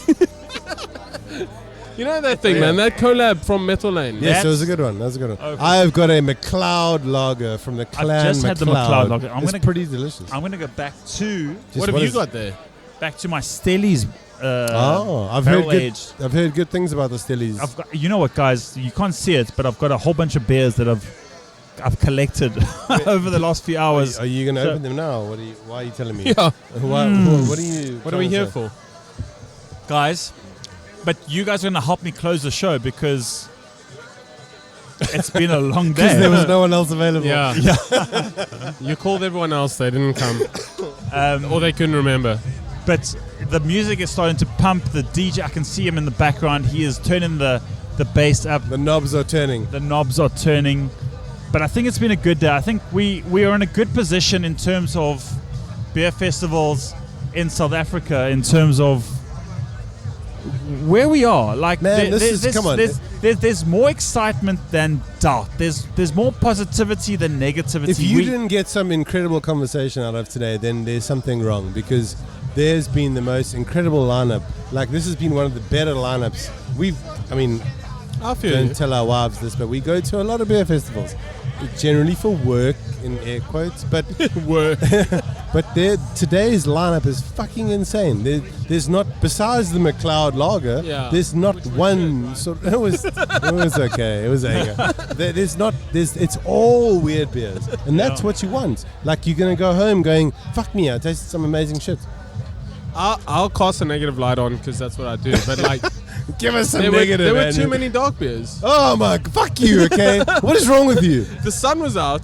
Oh, Everyone but thought it it's- was going to be dark beer central. but how can you? But you know I they wanted brewed some this pale like ales. 4 There weeks was like ago. one fucking They're pale ale 4 out weeks there. ago, I man. know. You can't judge them. Don't Yeah, come look- here with your high standards. So then we should call it dark beer festival, not winter beer festival. I think I'm gonna go with no. Okay, all right. And look, But the lager, look No. how you're gravitating towards the lager right now. I had one. Jeez, don't judge me. And I had that pale ale earlier, and I'm on a fucking Some juicy What shit. is this? It's a brewed IPA. It is pretty A good. brewed IPA. Who's having a brewed IPA at a winter beer festival? Well, you. Yeah, I know. Me and a few other fucking people. Look, all in Because- all, I think the selection was rock solid. Like, just because you don't like dark beers, don't No, I bring like your dark gripes beers. here, okay? I Don't just bring- felt like a lack of I can't wait for the imagination. negative Twitter post. There was a lack of imagination. It's like, shall we make now it that we've dark? taken and over. Fuck shall this we guy make in it his show. Now that spicy? we've taken over. The It's only- called the the only- stout versus non-stout. Only reason I agree with you is because I can't try all of them. Yeah, But precisely. I love my dark beers, and I from a personal perspective, like, I wish I could try all of them, but I There's still still time, think we as an industry, we haven't just dived into dark beers. Like I we agree. need to be making more so that more people can drink, so that we discover our inverted commas Guinness of Cape Town. So look here, I believe that dark beers are actually like a bit of a gateway beer. I know like it's not seen as that, but if you look at Biggest Little Beer Shop out in the northern suburbs, Yeah. they sell apparently the most per capita of your beer, Carl. What? Your Mood coffee. Your Mood Coffee, right? Biggest Little Beer Shops sell the most Mood Coffee. Yes, they do. Yeah, right. So those motherfuckers only drink brandy and No, Coke, but that's and then they I gravitate suppose towards it's, Mood Coffee. What you see it and you go, oh, that looks familiar. Yeah, it's a bridging beer though, and it's not viewed as that in the beer community. Yeah. Like dark beers, stouts are very accessible. There's generally most of them would have very low bitterness. be very easy drinking. Yes. Smooth. Smash a couple. Yeah. But we don't seem to address There's them a as that. perception of dark we beer being see them as like, heavy. oh, they have to be 8%. They have Well, to be. you say that, but all the dark beers here today are. They're 10. There's one coming on at 5 o'clock, which is 12% from Soul Barrel. 12%. Is it on now? How much? Is it 5 o'clock? Should we all go? Let's go. Let's go. It's 5 Should we go? How am I supposed to deal with that 12%? No, but you know, it's one of those things. Like Guinness is a perfect. I don't know if you said this earlier, but Guinness is a perfect example of a dark beer that everyone thinks is heavy, but it's not. It's not. It's not at all. It's what, It's like 4.5? drinking a dark lager, and it's dry and it's light in alcohol, but it's like, oh, it's dark beer. Even Milk Stout, which is delicious beer, I love. Castle Milk Stout, I love. It's amazing. We got a love out of him. Yes. Got it. Gents, but it's not that. Anyway, we're fucking up your show. What's new? We're here, guys. I'm gonna say thank you and goodbye. I'm gonna try something new. I'm I'm actually myself gonna step away. He's like, fuck this noise. And we're gonna do something completely new on Beer Time. So, guys, I want to say thank you very much, Mr. Andrew from Beer Bar Beyond and Mr. Carl from Cart Horse. Don't leave us in charge. No. Cart Horse. We have to leave. We have to leave. We're all leaving. We're all leaving. Fuck you. We're all leaving. You can't turn us off. You'll never turn us off. Fuck the man. Turn off.